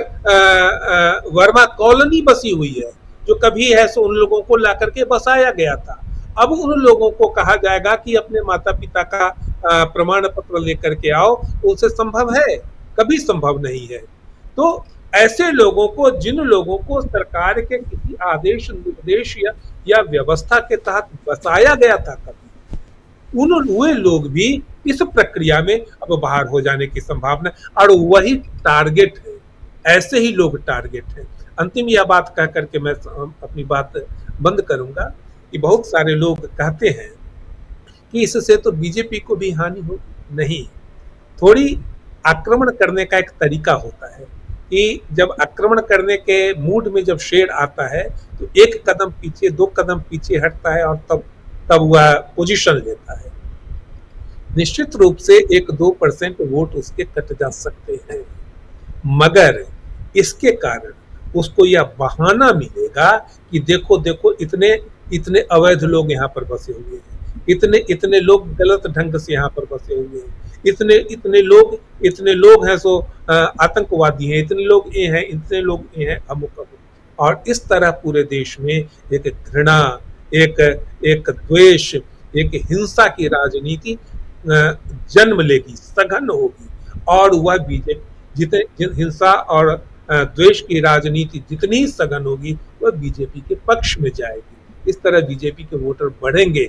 मुझे लगता है ये एक बड़े दाव को वह इस तरह अंजाम देना चाहता है। जी अनिल जी, आता हूं दोबारा आपके पास। सुनील जी, आपके पास आना चाहता हूं। आप तमाम साथियों की बातें आप सुन रहे थे, लंबा इंतज़ार भी आपको करना पड़ा, लेकिन बहुत इम्पॉर्टेंट है आपका बयान, आपके विचार भी, यहाँ पर विश्लेषण भी, कि बिहार को लेकर लगातार हम लोग बात कर रहे हैं। अब यहाँ पर बिहार में जो बातें आ रही हैं सामने, वो थोड़ा सा परेशान करती हैं। जो हमारे 3 साथी फराज साकिब जी, अखिलेश जी जुड़े थे हमारे साथ, और अनिल रे साहब जुड़े हुए हैं, और जो बातें बता रहे हैं बिहार को लेकर, आपका विश्लेषण कैसे देखते हैं आप? धन्यवाद राजीव जी। बिहार में हो रहे इस घटनाक्रम के संदर्भ में भारतीय जनता पार्टी को छोड़कर कोई राजनीतिक दल ऐसा है जो इसके पक्ष में खड़ा है? एनडीए का सहयोगी दल टीडीपी वह खुल करके सामने आ गया। निर्वाचन आयोग से मिलकर के उसने अपनी बात की, उसने कोई बयान नहीं जारी किया। उनके नेता ने किसी पत्रकार से या किसी मीडिया से मिलकर कोई स्टेटमेंट नहीं दिया। वो निर्वाचन आयोग से मिले, मुख्य निर्वाचन आयोग से मिले, नहीं पूरे के पूरे निर्वाचन आयोग से मिले, और उन्होंने पूरी प्रक्रिया पर सवाल उठाया है। उन्होंने ये बात ये कही है जिसको पूरा देश कह रहा है, बिहार कह रहा है, बिहार के विपक्षी दल भी कह रहे हैं कि आप इतने कम समय में ये पूरा का पूरा अभियान नहीं चला सकते, पुनरीक्षण अभियान आप पूरा नहीं कर सकते। आपके पास पर्याप्त समय होना चाहिए पुनरीक्षण अभियान चलाने का, और बिहार में वो नहीं है। वो ये भी कह रहे हैं, वो टीडीपी ये भी कह रही है कि जिन लोगों ने अब तक के चुनाव में मतदान किया है, उनका नाम मतदाता सूची में है, उनके नाम नहीं हटाए जाने चाहिए। हम आप भी इस बात को कह रहे हैं। टीडीपी यह भी कह रही है कि यह निर्वाचन आयोग को स्पष्ट करना पड़ेगा कि यह जो पुनरीक्षण अभियान चल रहा है वह नागरिकता के सत्यापन का अभियान नहीं है। यह बात विपक्षी दल नहीं है, कांग्रेस नहीं कह रही है, यह कांग्रेस का बयान नहीं है, टीडीपी का बयान है। जो पहले जो गैर एनडीए राजनीतिक दल हैं लगातार इस बात को कह रहे हैं। टीडीपी यह भी कह रही है कि बीएलओज का, इलेक्टोरल ऑफिसर्स का एक दूसरे स्थान पर स्थानांतरण किया जाना चाहिए, उसी जगह पर है वही लगातार वहां काम न करें। संदेह की पराकाष्ठा है ये। क्या निर्वाचन से जुड़ा हुआ कोई भी काम, निर्वाचन आयोग से जुड़ा हुआ कोई भी काम ऐसा होता है कि जिस पर निर्णय ले ले निर्वाचन आयोग और उसकी पारदर्शिता नहीं रखी जाएगी? निर्वाचन आयोग की जिम्मेदारी बनती है कि अगर वह किसी भी व्यक्ति का नाम मतदाता सूची से हटाता है तो उसको नोटिस देगा, उसका पक्ष सुनेगा, उसके बाद उस पर निर्णय लेगा वो। क्या यह प्रक्रिया इतने कम अवधि में पूरी हो जाएगी? आप इलेक्शन के दौरान याद कीजिए कि अगर निर्वाचन आयोग या निर्वाचन अधिकारी किसी भी व्यक्ति का नामांकन पत्र खारिज करता है तो उसका पक्ष सुनता है वो, और अपने स्तर पर नहीं खारिज कर सकता। वह जब विपक्षी दल शिकायत करते हैं कि इन विषयों पर हमको आपत्ति है, तब वह प्रक्रिया शुरू कर सकता है और उसे दोनों पक्षों को सुनेगा। निर्वाचन आयोग में कौन सा ऐसा काम है, निर्वाचन आयोग को कैसे अधिकार दे दिया गया कि आम नागरिक अपने संदर्भ में अभिलेख अपने स्तर पर लाके जमा करे? यह बात तो कभी नहीं लागू हुई। और निर्वाचन आयोग ऐसा कोई अभिलेख कैसे मांग सकता है जो भारत की सरकार कभी देती ही नहीं है? क्या हमारे और आपके पास नागरिक होने का कोई प्रमाण पत्र है क्या? इस देश के किसी नागरिक के पास इस नागरिक होने का प्रमाण पत्र है? इस देश के किसी नागरिक के पास उसके माता पिता का जन्म स्थान का प्रमाण पत्र है? जन्म स्थान का प्रमाण पत्र देने की कोई प्रक्रिया इस देश में कभी लागू की गई? आप ऐसे अभिलेख मांग रहे हैं जो लोगों के पास है ही नहीं। और बिहार में जिन लोगों से जो अभिलेख आप मांग रहे हैं, मान लीजिए कि जन्म प्रमाण पत्र के लिए लोग हाई स्कूल का प्रमाण पत्र दे देंगे, कुल 14% लोग हैं वहां। जब पूरी जनसंख्या के ही 14% लोग हैं तो मतदाताओं की स्थिति क्या? और उसमें भी कौन लोग होंगे? क्या वो ये ऐसे 10% 14% लोग शामिल हैं जो 1987 के पहले पैदा हुए हैं? क्या बिहार में स्थिति है? क्या बिहार की जो सामाजिक आंकड़े हैं वह निर्वाचन आयोग के सामने उपलब्ध नहीं है? भाई किसी भी राज्य के बारे में आप कल्पना कर सकते हैं, 2011 के बाद कोई जनसंख्या नहीं, जनगणना नहीं, लेकिन बिहार में तो बाकायदे जातीय सर्वेक्षण हो चुका है। यहाँ एक एक डेटा के पास उपलब्ध है कि कितने लोगों के पास साइकिल है, कितने लोगों के पास मोटरसाइकिल है, कौन कितना हाई स्कूल पास है, कौन सरकारी नौकरी कितने लोग करते हैं, कितने लोगों के पास पासपोर्ट है, कितने लोगों के पास नहीं है, कितने लोगों के पास मोबाइल स्मार्टफोन है, कितने लोगों के पास नहीं है, किन गांवों में आप नेट की सुविधा है, कहाँ नहीं, ये सभी आंकड़े आपके पास उपलब्ध है। और ऐसे राज्य में आप इतने तरह के अभिलेख लोगों से मांग रहे हैं, ये संभव है? और अभी भी, और जब जिन निर्वाचन आयोग अभी तक इस बात में जो बातें उसको सर्वोच्च न्यायालय से कही गई, न तो उसको खारिज किया और न उस पर खुल करके लोगों के सामने आया। तो एक जो राजनीति करने की कोशिश की जा रही है, जो राजनीतिक लाभ लेने की कोशिश की जा रही है भारतीय जनता पार्टी के द्वारा, इसका तो मतलब यही है। क्या भारतीय जनता पार्टी इस प्रक्रिया से सहमत हो सकती है? भारतीय जनता पार्टी भी क्या कर रही है कि आम जो घुसपैठिए हैं उनको बाहर निकालने की ये प्रक्रिया है। अरे घुसपैठिए क्या आरजेडी के लोग ले आए हैं? 20 साल से तो भारतीय जनता पार्टी सत्ता में है, हाँ, जनता दल यूनाइटेड सत्ता में है। 11 साल से भारतीय जनता पार्टी केंद्र की सरकार में है। घुसपैठ रोकने की जिम्मेदारी किसकी है? यह तो लालू प्रसाद यादव की नहीं है, राहुल गांधी की तो नहीं है, ये आपकी जिम्मेदारी बनती है अगर इतने लोग आ गए तो। और अगर ये घुसपैठी है बिहार में, तो 2024 के चुनाव में किसी भी भारतीय जनता पार्टी के नेता ने जो चुनाव जीते हैं, सम्मानित रविशंकर प्रसाद जी, गृह राज्य मंत्री नित्यानंद राय जी, अति सम्मानित नेता ये गिरिराज सिंह जी, क्या बेगूसराय में, पटना में, अपने संसदीय क्षेत्र में एक भी शिकायत उन्होंने दर्ज कराई है निर्वाचन अधिकारी को कि मेरे क्षेत्र के इस इलाके में फला आदमी, फला समूह, फला परिवार घुसपैठिया है? अब चुनाव लड़े हैं, बाकायदे आपने प्रचार अभियान चलाया है, आप दावा करते हैं कि आपके पन्ना प्रमुख होते हैं। पन्ना प्रमुख मतलब एक मतदान केंद्र के प्रभारी आपके पास है, इतने कार्यकर्ता आपके यहाँ वहां, आपने कहीं दर्ज कराई है क्या? अगर घुसपैठी होते तो क्या आप इसको दर्ज नहीं कराते? या आप निर्वाचन आयोग को कभी लिख करके दिया आपने कि पूरे राज्य की स्थिति क्या है? अब तो हर चुनाव लड़े हैं। माने जिस 2003 के मतदाता सूची को आधार बनाया जा रहा है, उस मतदाता सूची के बाद से लेकर के अब तक जो मतदाता सूची उपलब्ध है, 10 चुनाव हो चुके हैं राज्य में। उस किसी एक चुनाव में भारतीय जनता पार्टी ने सवाल उठाए, जनता दल यूनाइटेड ने सवाल उठाया, चिराग पासवान जी ने सवाल उठाया, अचानक आप खड़े हो गए। रिवीजन करने का अधिकार निर्वाचन आयोग को है, कोई बहस नहीं इसमें। लेकिन क्या यह पर्याप्त समय लिए बगैर कर देंगे आप? टीडीपी तो कह रहा है कि अगर चुनाव की स्थिति, जिन राज्यों में चुनाव की हालात है वहां ये रिवीजन नहीं होना चाहिए। ये टीडीपी तो कांग्रेस का सहयोगी दल नहीं है। कोई भी एक राजनीतिक दल जो यह इस पूरे की पूरी जो प्रक्रिया चलाई जा रही है, इसके पूरी प्रक्रिया को इसमें मांगे जा रहे अभिलेखों को के पक्ष में, बीजेपी जो समर्थन कर रही है वो भी केवल यह नैरेटिव बनाने की कोशिश कर रही है कि इसमें विदेशी नागरिकों को या घुसपैठियों को हटाने का प्रयास किया जा रहा है। वो भी कहते हैं कि जो अभिलेख मांगे आप मतदाताओं से मांगे जा रहे हैं वो उचित है। और यह अभियान आप ये भी नहीं कह सकते हैं कि मतदाता सूची से लोगों का नाम हटाने, निश्चित रूप से जिनका देहावसान हो चुका है उनका नाम हटना चाहिए, लेकिन इसके लिए इतना सघन अभियान चलाने की तो आवश्यकता है नहीं। बीएलओ के पास क्या पूरे जिले की जिम्मेदारी होती है, एक मतदान केंद्र की जिम्मेदारी है जहां अधिकतम 3000 4000 अधिकतम मतदाता होते होंगे। वो पता नहीं कर सकता कि किस घर में किस व्यक्ति का ऐसा नाम है जो यहाँ रहता नहीं है या उस परिवार के लोग दिवंगत हो चुके हैं, वो नहीं हटा सकता, अपने रिपोर्ट के आधार पर नहीं हटा सकता। तो यह रिवीजन भी आप इसको नहीं सकते। आप एक नई मतदाता सूची तैयार कर रहे हैं, रिवीजन किस बात का? रिवीजन तो आप अपने स्तर पर कर सकते हैं।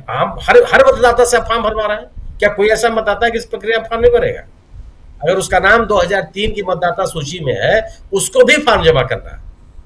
और फॉर्म जमा करने की पारदर्शिता आपने क्या अपनाई? आपने कहा था कि बीएलओ घर घर जाएगा, कहाँ जा रहा है वो? अब तो स्थिति हो गई है कि भारत एक सत्तारूढ़ दल के कार्यकर्ता, सत्तारूढ़ गठबंधन के कार्यकर्ता इस पूरे अभियान को अंजाम दे रहे हैं और अब बीएलओ एक कुर्सी लगा के बैठा हुआ है, वो डिक्टेट कर रहा है किसका फॉर्म जमा होना चाहिए, किसका फॉर्म नहीं जमा होना चाहिए। कहाँ खंडन कर रहे हैं इसका आप? इस प्रक्रिया को लेकर के जो सवाल पैदा किए जा रहे हैं, चाहे राजनीतिक दल पैदा कर रहे हो और चाहे मीडिया समूह के लोग पैदा कर रहे हैं, उन सवालों का जवाब निर्वाचन आयोग को देना चाहिए कि आप जो ये बात कर रहे हैं उसमें इतनी सच्चाई है, इतनी सच्चाई नहीं है। सवालों का जवाब देने के बजाय आप मुकदमा दर्ज करा दीजिए, काम करने मत दीजिए, राजनीतिक दलों के ऊपर आप हमले कीजिए, राजनीतिक दलों से बात मत कीजिए, राजनीतिक दलों के जो सवाल है उनके बारे में कोई स्पष्टीकरण मत दीजिए। यह निर्वाचन आयोग की कार्यशैली नहीं। निर्वाचन आयोग के पास कोई भी ऐसा काम नहीं है जो पारदर्शी तरीके से न संपादित किया जाए, जो उसकी कार्य प्रणाली बताई गई है। एक एक चीज के लिए एक एक चीज का गाइड बुक है, हर चीज का, कि आप कौन सा काम कैसे करेंगे, कौन सी प्रक्रिया होगी, बाकायदे उसका गाइड बुक है। कोई ऐसा काम नहीं है जिसको संविधान निर्माताओं ने या निर्वाचन आयोग में काम करने वाले लोगों ने छोड़ा हो। मतगणना कैसे होगी, मतदाता सूची कैसे बनेगी, मतदान की प्रक्रिया कैसे कैसे कराई जाएगी, निर्वाचन से जुड़े हुए लोग कौन सा काम करेंगे, राजनीतिक दलों को क्या करना होगा, किस तरीके से आप प्रचार अभियान चलाएंगे, अगर आप नामांकन पत्र खारिज करेंगे तो क्या क्या आपको ध्यान में रखना होगा, मतगणना में परिणाम घोषित करेंगे तो क्या वो कार्रवाई कर, एक एक चीज का डिटेलिंग की गई है। किसको कौन सी चीज ऐसी जो छुपी हुई हो, अचानक आप बिहार में लेकर कैसे बैठ गए? सवाल यही है कि आप भरोसे, चलिए कांग्रेस को आप मान लीजिए, आरजेडी को मान लीजिए, वामपंथी दलों को मान लीजिए कि इनका अभियान बिहार में राजनीति प्रेरित है, टीडीपी को क्या लेना लादना है? टीडीपी में तो 2029 के पहले चुनाव भी नहीं है, बिहार के राज्य से उसकी सीमा भी नहीं सटी हुई है, आंध्र प्रदेश के लोग आकर के बिहार में काम नौकरी भी नहीं करते, उसका क्या इंटरेस्ट है? लेकिन राजनीतिक रूप से जागरूक, राजनीतिक रूप से अपने मतदाताओं को संबोधित करने वाला कोई भी राजनीतिक दल इस प्रक्रिया से सहमत नहीं हो सकता। और ये बड़ा सवाल है कि निर्वाचन आयोग जो बिहार में कर रहा है वह कितना संवैधानिक है, क्या वह कार्य कर रहा है जिसकी जिम्मेदारी निश्चित रूप से अद्यतन जो वोटर लिस्ट है वह एकदम अपडेट होनी चाहिए। लेकिन अपडेट होने का मतलब क्या है? अपडेट होने का मतलब कि आप लोगों का नाम बाहर कर देंगे।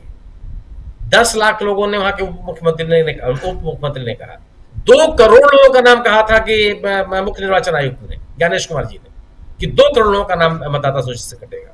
ये आंकड़ा कहां से आपके पास आ गया? तो क्या आप यह पूरी की पूरी प्रक्रिया मतदाताओं के नाम मतदाता सूची से काटने के लिए आप चला रहे हैं?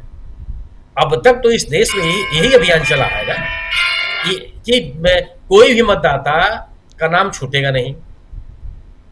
यह अभियान चलाया गया है कि जो मतदाता सूची में जिसका नाम है, अधिकाधिक लोग मतदान की प्रक्रिया में शामिल होंगे। इसमें पैसे खर्च होते रहे हैं कि इसमें पैसा खर्च किया गया है कि मतदाता सूची से नाम काट दिया जाए। मतदाता सूची से नाम काट करके क्या आप हासिल करेंगे और आप किसका नाम काटेंगे? स्वाभाविक रूप से अगर आप इस पूरी प्रक्रिया में आपको सरकार का समर्थन है तो वही काम करेंगे जिससे राजनीतिक दलों को फायदा, उस राजनीतिक दल को फायदा हो जो सत्तारूढ़ है। तो यह क्या निर्वाचन आयोग की ये स्थिति है कि वो ये काम करेगा जिस राजनीतिक दलों को फायदा होगा और लोग उसके खिलाफ नहीं खड़े होंगे? तो जो कुछ बिहार में हो रहा है वह इस देश के जनतंत्र के हित में नहीं है, आम मतदाताओं के हित में नहीं है, चुनाव की शुचिता को निर्धारित करने वाला नहीं है। ऐसी सरकार बनाने का यह अभियान नहीं है जिसमें आम मतदाताओं की भागीदारी हो।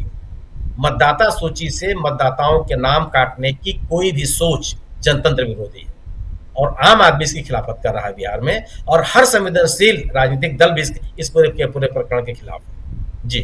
जी बिल्कुल बिल्कुल। अमलेंदु जी, इस बीच चुनाव आयोग लगातार विज्ञप्तियों पे विज्ञप्तियां दे रहा है। आज शायद लगभग 90%, 88% से ज़्यादा हो गया है इनका मतदाता सूची में नाम जोड़ने का काम, ये कहें तो क्या कुछ है और अपडेट? राजीव जी, केवल 6.85% जो है वो लोग रह गए जिन्होंने फॉर्म नहीं भरे, यानी कि लगभग जो है 93% जो है वो फॉर्म भरे जा चुके हैं। ये चुनाव आयोग का दावा है अभी 59 मिनट पहले का, और उनकी विज्ञप्ति जो राजीव जी है चुनाव आयोग की, वो जो बता रही है उस विज्ञप्ति के मुताबिक 88.65% जो है ये फॉर्म उनके पास वापस आ चुके हैं और 81.96% तो जमा भी किए जा चुके हैं।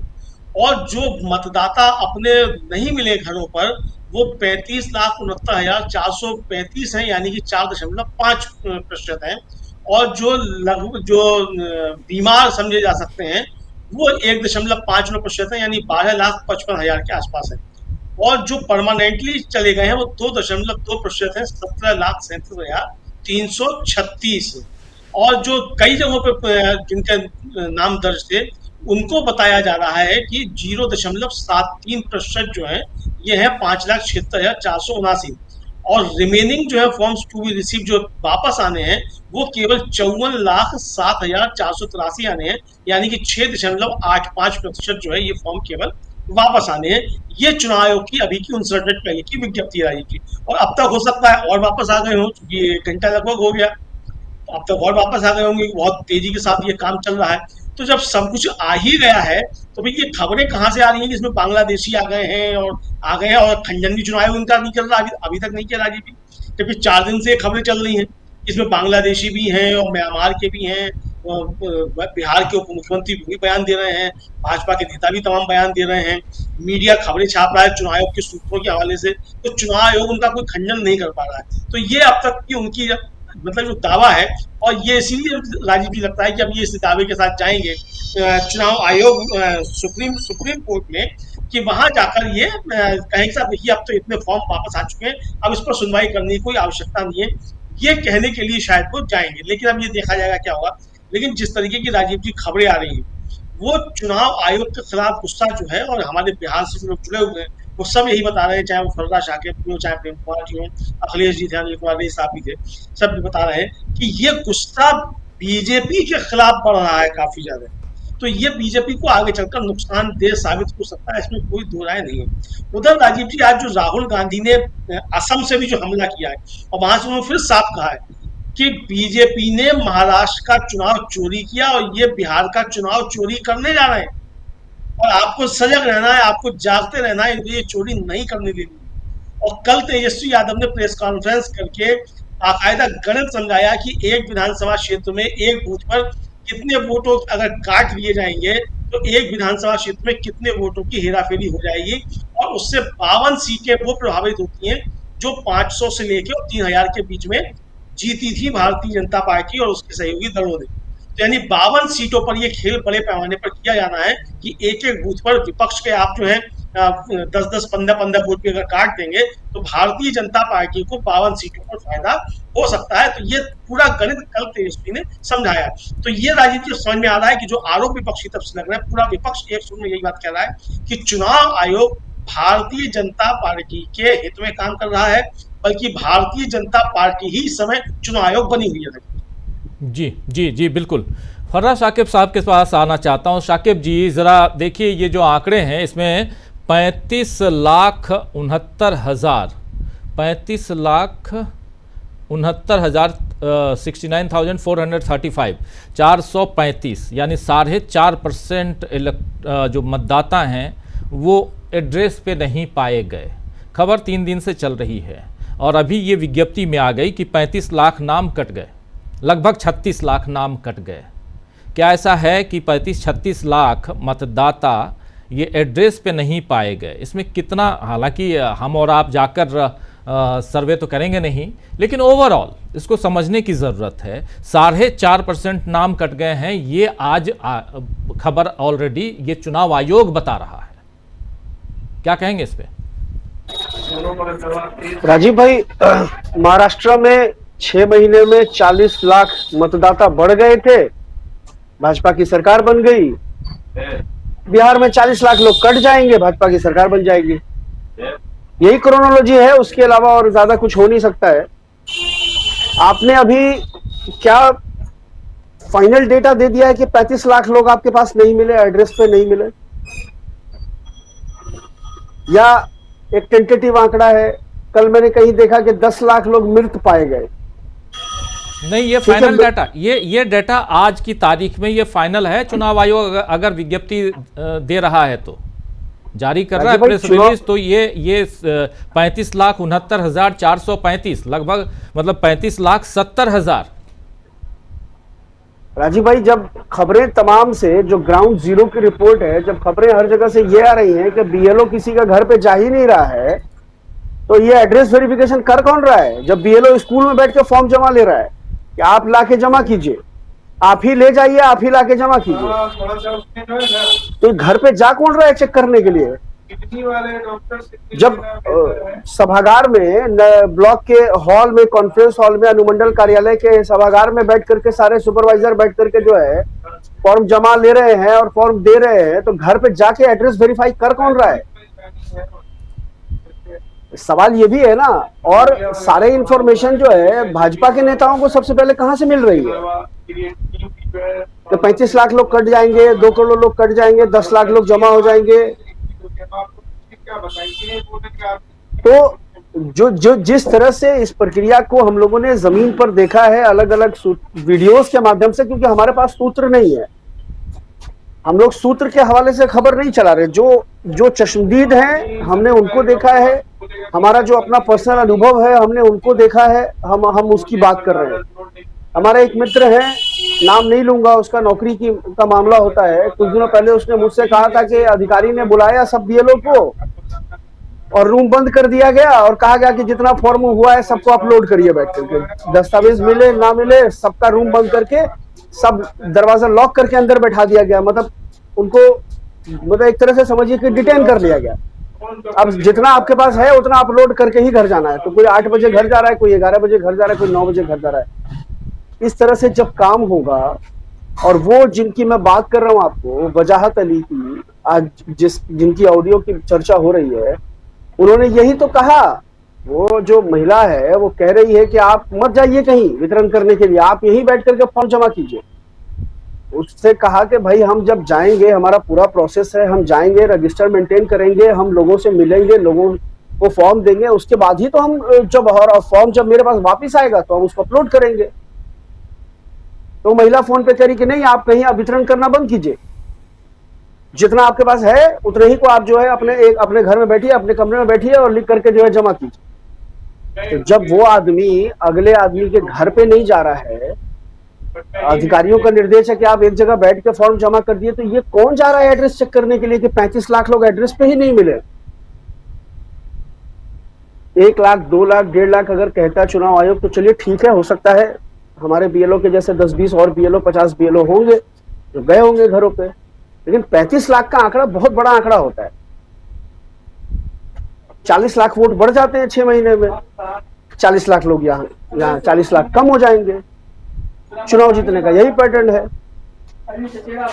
तो ये जिस तरह से पूरी प्रक्रिया चल रही है, चुनाव आयोग के नियमों की और चुनाव आयोग के 24 जून की नोटिफिकेशन की जो है धज्जियां तो खुद उनके अधिकारी उड़ा रहे हैं बैठ करके, चाहे वो रिटर्निंग ऑफिसर हो या ईआरओ हो या जो भी हो, न्यूनतम दर्जे का बीएलओ बेचारा क्या है, बूथ लेवल ऑफिसर है, एक बूथ की उसके पास जिम्मेदारी है, उसको 1000, किसी को 1200, किसी को 1300, किसी को 1150 ऐसे करके फॉर्म मिले हैं, तो वो बेचारा उतने ही का डेटा दे रहा है, दबाव बनाया जा रहा। अभी देखिए कटिहार के वीडियो जो है, बारसोई ब्लॉक के वीडियो साहब ने इस्तीफा दे दिया और आज खबर आई है कि उनको निलंबित कर दिया गया है।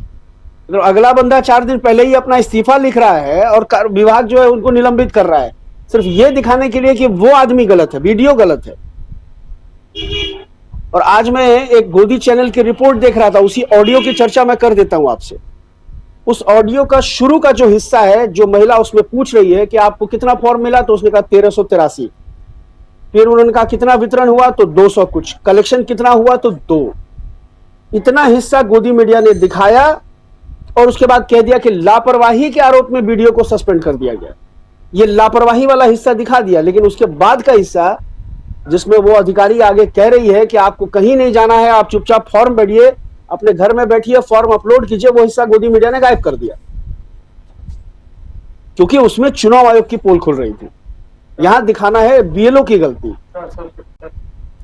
तो ये तमाम चीजें जब राजीव भाई इस तरह से प्रक्रिया, कोई सरकारी प्रक्रिया चलेगी, उसमें कितनी पारदर्शिता हो सकती है, कितने आंकड़े सही हो सकते हैं उसके। मैं तो आपको कह रहा हूं कि मैं श्योर नहीं हूं कि मेरा नाम आने वाले टेंटेटिव ड्राफ्ट में होगा कि नहीं होगा। मेरा नाम कट जाएगा, मेरे परिवार के लोगों का नाम कट जाएगा अगर इस तरह की प्रक्रिया चल रही है, चलिए जिस तरह से हो रहा है। भाजपा महिला मोर्चा की जिला अध्यक्ष दरभंगा में बैठ करके बीएलओ के साथ काम करती हुई पकड़ी गई है, वो वीडियो आप चला रहे थे और कह रही कि हम समाज सेवा कर रहे हैं। ये भाजपा वाले दंगा फसाद कराने के अलावा समाज सेवा करते हैं क्या? कब भाजपा वाले समाज सेवा करने लगे हैं? असल में वो है कि आपको फॉर्म, वो उनको बिठाया गया कि आप देख लीजिए इसमें कौन आपका वोटर। अच्छा अब्दुल है, हटाओ इसको। यादव जी हैं, हटाओ इसको। अशफाक साहब हैं, इसको हटाओ। सुरेंद्र यादव है, इसको हटाओ। अमलेंदु उपाध्याय हैं, जोड़ दो, शायद वोट दे देगा, सवर्ण है। ये चल रहा है खेल। तो बहुत स्पष्ट है। नहीं, मैं प्रशांत सर मैं बिल्कुल सही कह रहा हूं। ये सुनील सर तो एक दिन कह रहे थे ना कि शुद्ध मतदाता सूची। ये शुद्ध मतदाता सूची क्या है, कैसे फिल्टर करेंगे, कैसे स्क्रूटनी करेंगे, और ईआरओ साहब पे छोड़ दिया गया है। अब आप बताइए, मैंने आपको बताया ना कि ऐप पे ऑप्शन ही नहीं आ रहा है डॉक्यूमेंट अपलोड करने का। तो जिस बेचारे के पास डॉक्यूमेंट है वो तो अपलोड होगा ही नहीं, और बीएलओ पता नहीं जमा करे ना करे, सरकारी अधिकारी मांगे ना मांगे, ड्राफ्ट में उसका नाम ही कट जाए, बाद में बेचारा कोर्ट दौड़ता रहेगा। जब आपने देखा अजीत अंजुम सर की एक रिपोर्ट में कि अगले आदमी के पास फोटो खिंचाने का पैसा छोड़िए, फोटो कॉपी कराने का पैसा नहीं है। जो दस्तावेज है उसके पास, उसकी फोटो कॉपी कराने का 2 रुपया नहीं है अगले आदमी के पास। तो 50 रुपया यहाँ एक डिजिटल स्टूडियो वाला 50 रुपया लेता है एक पासपोर्ट साइज फोटो खींचने का, और वो एक फोटो आपको खींच के देगा नहीं, एक शीट पूरी निकालता है, उसमें 8 फोटो होती है। वो 5 लोग हैं, 5 लोग घर में जाएंगे, 250 रुपया उसको लग जाएगा सर। 250 रुपया में उसके 2 वक्त की रोटी का इंतजाम हो जाएगा, आटा, सब्जी और तेल, और वो लाएगा तब जाकर के वो खाना बनाएगा। मैं यहाँ जहाँ बैठा हूँ सर, ये आसपास की जितने किराने की दुकानें हैं, शाम के समय में दिहाड़ी मजदूर वाले 100-200 रुपए लेके आते हैं और रोज का राशन लेके जाते हैं। रात को उसके 8 रोटी भुजिया बनेगी, अगले दिन सुबह वो वही रोटी, बासी रोटी खा के काम पे जाए। कैसे आपके आंकड़े पे हम यकीन कर लें जी? तो इस प्रक्रिया को, जो तस्वीरें, जो वीडियोस इस प्रक्रिया की सामने आई हैं, वाकई अगर सुप्रीम कोर्ट का इकबाल है बचा हुआ, तो अविलंब इस एसआईआर को रद्द कर देना चाहिए, पूरी प्रक्रिया को निरस्त कर देना। एसआईआर के खिलाफ सर मैं SIR आपको कराना है, आप समय देके कराइए। अभी सुनील सर कह रहे थे टीडीपी, उपेंद्र कुशवाहा ने आपत्ति जताई है। ये अलग बात कि वो चुनाव आयोग के पास नहीं गए, लेकिन उन्होंने बयान दिया है कि ये गलत है, इसमें बहुत सारे लोग जो है, जो वंचित समूह है, वो कट जाएगा। और आपको मैं अंदर की बात बता रहा हूं राजीव भाई, जदयू के अंदर बहुत भयानक खलबली है कि जदयू का जो मतदाता वर्ग है वो भी निशाने पर है। कोयरी, कुर्मी, धानु, मंडल, जिसको अब्दी पिछवास बोला जाता है। मुसलमानों ने तो एनआरसी का जब आया था दौर 2019-20 में, उस वक्त जो है, उसके बाद से जब उन्होंने तय कर लिया था कि भाई अब तो ये असम की तरह एनआरसी कराएंगे, तो बहुत सारे ऐसे लोग हैं जिन्होंने अपने कील कांटे दुरुस्त कर लिए थे, वंशावली भी बना ली, 50 साल पुराना कागज भी रिकॉर्ड रूम से निकाल लिया था, जी। बर्थ सर्टिफिकेट भी बहुत लोगों ने बनाया। लेकिन बाद बाकी जिनको ये समझाया गया था कि सब मुसलमान को एनआरसी करा के बंगाल की खाड़ी में फेंकवा देंगे और मुसलमानों का जो घर है वो तुमको दे दिया जाएगा, वो बेचारे ऐसे ही बैठे रह गए। आज वो जब कागज दिखाने की बात हो रही तो बेचारे जिनको जो हुर्रे हुर्रे कर रहे थे मोदी जी की सभा में, वो भी फंसे पड़े हुए हैं। तो ये पूरी जमीनी हकीकत यही है राजीव भाई। इस पूरी प्रक्रिया को चुनाव आयोग अगर चला रहा है, चुनाव आयोग तो खैर पीछे हटेगा नहीं। अब कोर्ट इस प्रक्रिया में हस्तक्षेप करके ही कुछ कर सकता है। और एक और चीज मैं बता देता हूं, अगर कोर्ट ने ये डिसीजन दे दिया, मतलब 28 तारीख की सुनवाई में, जो चुनाव है बिहार का 2025 विधानसभा चुनाव, वो आप फरवरी में जो प्रकाशित मतदाता सूची है, जो आप SSR स्पेशल समरी रिवीजन करके फाइनल लिस्ट 2025 की विधानसभा चुनाव के लिए पब्लिश कर चुके हैं, उस चुनाव मतदाता सूची के आधार पर आप चुनाव करवाइए, तो भाजपा के लोगों को गांव में घुसना मुश्किल हो जाएगा। जी। जितना गुस्सा चुनाव आयोग से है, उसका दुगना गुस्सा भाजपा के लोगों से है। और भाजपा से, क्योंकि आम एक जो व्यक्ति, जो पढ़ा लिखा व्यक्ति नहीं। खरा जी, अब समय कम है, आपको रोक रहा हूं। प्रेम कुमार जी कुछ जी फरहाद। मैं कह रहा हूं, जो बिना पढ़ा लिखा तबका है सर, उसको ये लग रहा है कि ये चुनाव आयोग, उसको तो पता भी नहीं चुनाव आयोग कह रहा है, उसको लग रहा है कि ये मोदी करवा रहा है। वो यही बात मानता है कि मोदी और शाह बैठ के करवा रहे हैं। जी, प्रेम कुमार जी, आपको भी ऐसे ही लगता है क्या? प्रेम कुमार जी, आप भी चूंकि घूम रहे हैं, आपको भी ऐसे अनुभव मिले क्या? ऐसा अनुभव हुआ? देखिए, हम पहले भी इस बात को कह रहे हैं कि आम लोगों में गुस्सा है, नाराजगी है। इवन बीजेपी के लोग असहज हैं, उनको जवाब देना मुश्किल हो रहा है, ये स्थिति है। पर जो बात हम लोग कर रहे हैं, लॉजिकली तो उसको एक अंजाम तक पहुंचाना ही होगा कि आखिर पिछले महीने 24 तारीख से लेकर के आज 16 तारीख है, 6 दिन उधर मान लीजिए, 16 दिन इधर, 22-23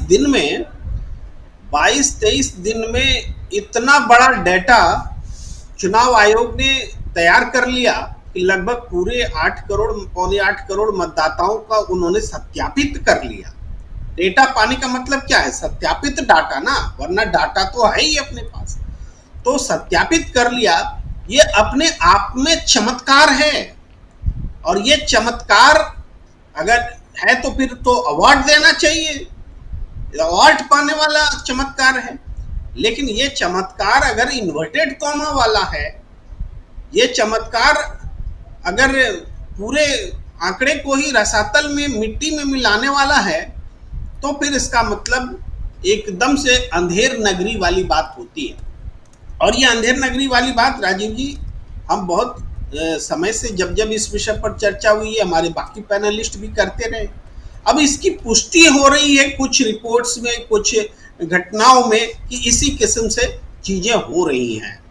तो ये जो आंकड़े चुनाव आयोग बता रहा, वो चुनाव आयोग जो कि चुनाव का डेटा नहीं दे पाता है, कितने लोग वोट किए वो बता नहीं पाता है, वो चुनाव आयोग जो विपक्ष लगातार इनसे आंकड़े मांग रहा है, वो आंकड़ा नहीं दे पा रहे हैं, महाराष्ट्र का, हरियाणा का, किसी का भी नहीं दे पा रहे हैं।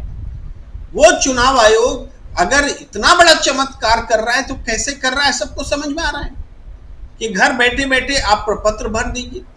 मैं पहले भी इस बात को कह रहा था, और आज भी पिछले 2-3 दिन से कई मेरे साथी दिल्ली के आसपास रहने वाले लोग, क्योंकि पटना तो मैं आज दोबारा आया हूं, 2-3 दिन पहले की बात मैं कह रहा हूं, दिल्ली में जो कि बिहार के निवासी लोग हैं, उनके मोबाइल पे मैसेज आ रहा है कि देखो आपका वोटर आईपी नंबर का इसका ये प्रपत्र भरा जा चुका है चुनाव आयोग से, और वो हंस करके हमें बता रहे हैं कि हम तो बिहार गए भी नहीं हैं, और देखिए यहाँ हमारे मोबाइल पे आ रहा है।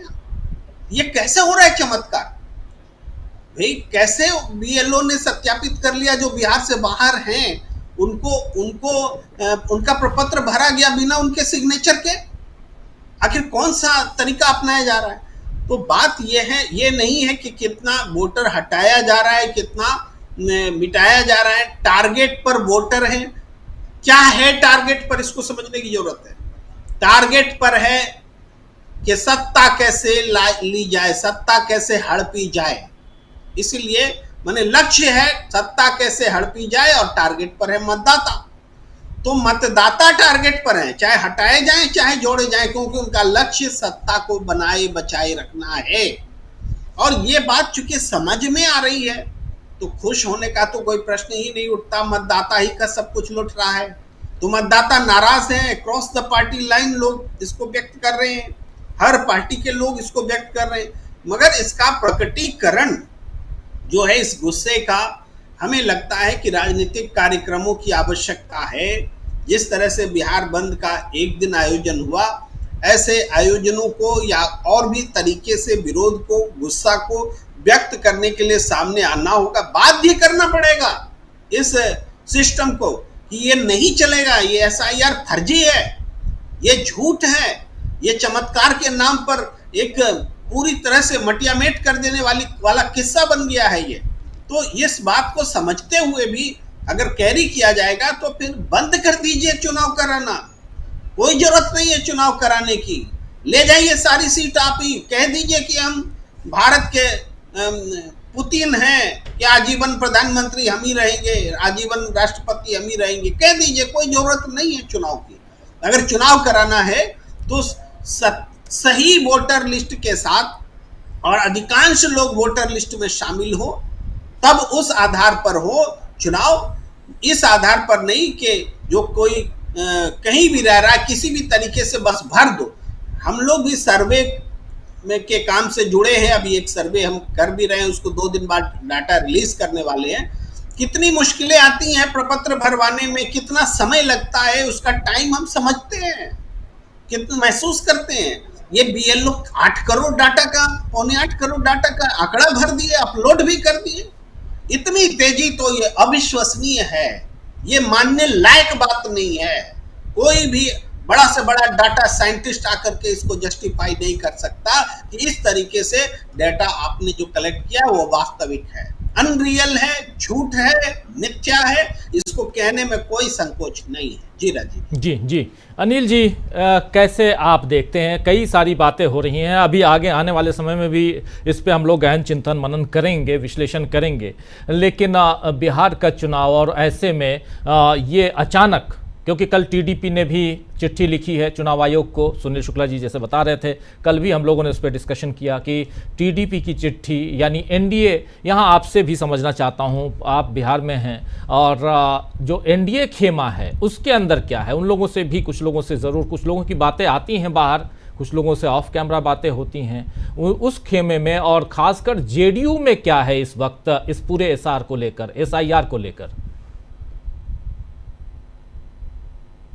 प्रेम कुमार जी की बात से स्टार्ट करता हूँ। ये जो असंभाव्यता की बात कर रहे थे कि बिहार का जो है कि जो कैपेसिटी है, गवर्नमेंट की कैपेसिटी है कि 4 महीने में वह तो 75,000 स्कूल में किताब नहीं पहुंचा पाई है, और 1 महीने में 8 लाख लोगों का फॉर्म जमा कर दे रही है।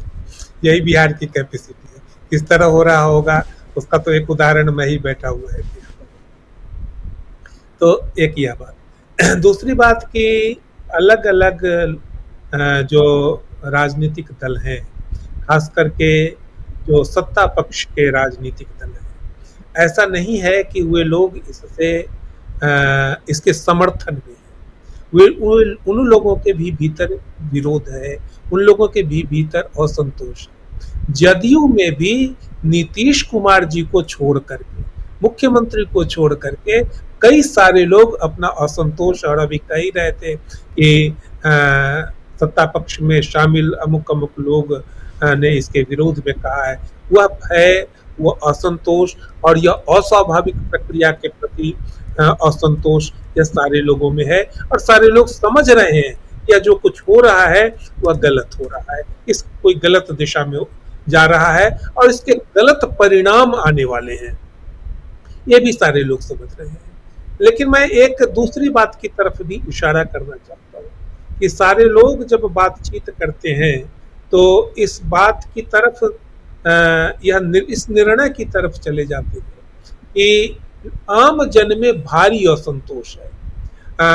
एक्चुअली ऐसी बात मैं नहीं देख रहा हूँ, मेरे अनुभव में इस तरह की बात नहीं दिखाई पड़ रही है कि जिस तरह नोटबंदी हुई थी और लोग परेशान हुए थे और हम लोगों को लगा था कि ऐसो इससे या भाजपा के विरोध में जाएगा यह निर्णय, वैसा हुआ भी नहीं। उसी तरह हम लोगों को लगता है कि यह जो परेशानी क्रिएट कर दी गई है वह भाजपा के विरोध में जाएगी। मैं जब गांव के लोगों से बात करता हूँ तो परेशान हुए लोग हैं, चिंतित हुए लोग हैं, मगर इस एजेंडे से ज्यादा प्रभावित हैं कि जो विदेशी हैं, जो अनधिकार यहाँ पर कब्जा किए हुए हैं, जो अवैध हैं, जो आतंकवादी हैं, वे लोग जो बस गए हैं, ये लोग तो बाहर हो जाएंगे ना। ठीक उसी तरह जिस तरह नोटबंदी के समय यह हुआ था कि सारे काला बाजारियों का पैसा निकल जाएगा, सारे भ्रष्टाचारी उजागर हो जाएंगे, कोई उजागर नहीं हुआ।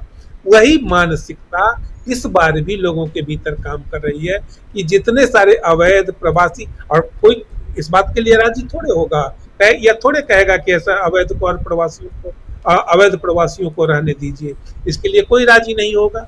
और इसी साइकोलॉजी का उपयोग हुआ आम जन को प्रभावित करने में कर रहा है। मैं समझता हूँ कि जो आम लोग हैं गांव के, मैं तो देख रहा हूँ कि मैं जब मेरे यहाँ गांव में जो मेरी खेती बाड़ी करता है वह भी इसके पक्ष में खड़ा है, भले ही वो अभी तक नहीं बनवा सका है। या दूसरी बात है कि कल की तारीख तक वह नहीं जमा कर सका था, लेकिन वह इसके पक्ष में बोल रहा था। तो चाहे और कई सारे लोगों से जब मेरी बात होती है तो इसी तरह की बात वे करते हैं, इसके पक्ष में ही बोलते हैं कि इससे है सो जो अवैध लोग हैं, गलत लोग हैं, वे लोग प्रभावित होंगे, उनको चिन्हित किया जाएगा। जी बिल्कुल। प्रशांत जी, ये जो 36 लाख लगभग मतदाताओं के एब्सेंट की जो बात आई है, यह बड़ा चौंकाने वाली बात लग रही है, कैसे देखते हैं आप इसको? अभी फाइनल नहीं हुआ, लिस्ट फाइनल नहीं हुई है, लेकिन अभी इन्होंने ये बता दिया कि 36 लाख, 35 लाख, 69,000, 70,000 एब्सेंट है। जाहिर सी बात है कि उनके नाम कटेंगे या वो नाम कटने की कागार पे हैं। लेकिन देखिए, सबसे बड़ा सवाल राजीव जी ये है इस पूरी एक्सरसाइज में, ये भारत के नागरिकता के अधिकार को लेकर, भारत के नागरिकों को और वोट देने का अधिकार को देकर बहुत ही अगंभीर माहौल बनाने का काम चुनाव आयोग ने किया है। और अफसोस की बात है कि सुप्रीम कोर्ट भी इस गंभीरता को समझ नहीं पाया, या उस गंभीरता को उसने जो है आगे टाल दिया, क्योंकि विपक्षी पार्टियों ने पूरा जोर लगाया, विपक्षी पार्टियों ने अपना रोल अदा किया, उन्होंने बिहार बंद किया, हड़ताल की, रैलियां की, लोगों को जागरूक किया, और सारी विपक्षी पार्टियां सुप्रीम कोर्ट गई, बड़े बड़े वकील लगे, और जितनी बातें हम लोग यहाँ पे अभी कर रहे थे, ये सारी बातें सुप्रीम कोर्ट के सामने आई, कानूनी दलीलों के मार्फत और तमाम आंकड़ों के मार्फत। और ये संभव ही नहीं, जैसा मैंने कहा कि अगर असम के 3 करोड़ लोगों के एनआरसी में 4 साल लगा, आप उसकी दुगनी पॉपुलेशन आप 1 महीने में कर दोगे वही काम। ऐसा कौन सा आपके पास सुपर कंप्यूटर है? इसलिए मैं कह रहा हूं कि अगर 24 तारीख का जो इलेक्शन कमीशन का नोटिफिकेशन, उसके आलोक में आप देखें, वो क्या कहता है, डोर टू डोर जाएंगे बीएलओ, नहीं जा रहे, डॉक्यूमेंट अपलोड होंगे नहीं हो रहे, पावती मिलेगी, एक्नॉलेजमेंट मिलेगा नहीं मिल रहा, 2 फॉर्म होंगे, अधिकांश लोगों को नहीं मिल रहे। तो इसका मतलब है कि आप अपने नोटिफिकेशन के प्रति गंभीर नहीं है। तो इसलिए ये पूरा प्रोजेक्ट जो है वो फेल है और एक बिल्कुल संकेत दे रहा है कि बना रिपब्लिक मोदी और अमित शाह और इस सरकार ने मिलकर बना दिया है, जिसमें चुनाव आयोग भी बराबर का भागीदार है। तो इतनी बड़ी जिम्मेदारी को आप एक इतने अगंभीर तरीके से ले रहे हैं। और मैं फरहान शाह की बात से सहमत हूँ कि अंत में होना यही है कि जो फरवरी मार्च में वोटर लिस्ट आई है उसी को परिष्कृत करें, उसी को ठीक करें, उसी को एडिशन डिलीशन करके एक फाइनल लिस्ट बना दें। ये जो पूरा कार्रवाई है ये निरस्त होने के काबिल है, क्योंकि ये उस ढंग से हुई नहीं है और ना हो सकती इतने कम समय में, संभव ही नहीं। जी सुनील शुक्ला जी, ये बड़ा आश्चर्यजनक है। 36 लाख वाली बात एक्चुअली पच नहीं रही है, इसलिए मैं आप लोगों के बीच रख रहा हूँ, जबकि फाइनल लिस्ट नहीं है। ये हो सकता है 1 करोड़ भी हो जाए, 1.5 करोड़ भी हो जाए फाइनल लिस्ट आते आते, ये माना जाए। ये जो 36 करोड़ लोगों के बारे में, 36 लाख लोगों के बारे में जो निर्वाचन आयोग कर रहा है, उसके 3 कैटेगरी उसने बनाई है। जो संभावित मृतक हैं, जो अस्थायी रूप से माइग्रेट कर चुके हैं, और एक तीसरी कैटेगरी है जिनका नाम विभिन्न जगहों पर है, देश के विभिन्न क्षेत्रों में उनका मतदाता सूची में उनका नाम है। तो घुसपैठिए कहाँ है? सवाल, आप तो यह अभियान क्यों चला रहे हैं? ये तीनों कैटेगरी को स्थापित करने के लिए आपको सघन अभियान चलाने की तो आवश्यकता नहीं थी, एसआईआर चलाने की आवश्यकता तो नहीं थी। इसमें सिर्फ एब्सेंट की बात है, इसमें सिर्फ एब्सेंट की बात है, सिर्फ लिखा है चुनाव आयोग एब्सेंट नहीं, उसने कहा है, लेकिन उसने कैटेगरी की है, उसने कैटेगराइजेशन किया है। कैटेगराइजेशन में वो ये कह रहा है कि उसी को, जो उसका चौथा पॉइंट है, उसका विभाजन उसने किया है तीन तरह से। इसमें लिखा है कि प्रोबेबल डिसीज्ड, परमानेंटली माइग्रेटेड, और एक पूरी संख्या आप जोड़ेंगे तो वो लगभग उसकी संख्या है 35 लाख के आसपास, जो टोटल संख्या आ रही है। उसका डिवीजन उसने किया है 3 कैटेगरी में। सवाल इस बात का है कि आप तो यह अभियान चला, आपको ये मृतकों की पहचान करने के लिए तो एसआईआर चलाने की आवश्यकता ही नहीं है। कभी हुआ है क्या? कभी जो चुनाव के ठीक पहले जो प्रक्रिया चलाई जाती है, एक पुनरीक्षण अभियान हमेशा होता है, वो लोकसभा चुनाव के पहले भी हुआ था, हर चुनाव के पहले होता है। ऐसे लोगों के नाम जो कई जगहों पे दर्ज हैं, उनकी पहचान करने के लिए आपको एसआईआर चलाने की आवश्यकता नहीं होती। ऐसे लोगों के नाम जो विभिन्न राज्यों में दर्ज हैं अनेक स्थानों पर, उसके लिए भी एसआईआर करने की आवश्यकता नहीं होती। आपने इस पूरे अभियान का नारा क्या दिया कि जो विदेशी नागरिक हैं, जो घुसपैठी है, विदेशी नागरिकों में कौन है? विदेशी नागरिकों में अगर कोई लंदन से आके बस गया, उसकी चिंता आपको नहीं है। वो बांग्लादेशी, क्योंकि बांग्लादेशी जब आप करते हैं, पाकिस्तानी करते हैं, तो आपका एक नैरेटिव बनता है, बात उसकी होती है।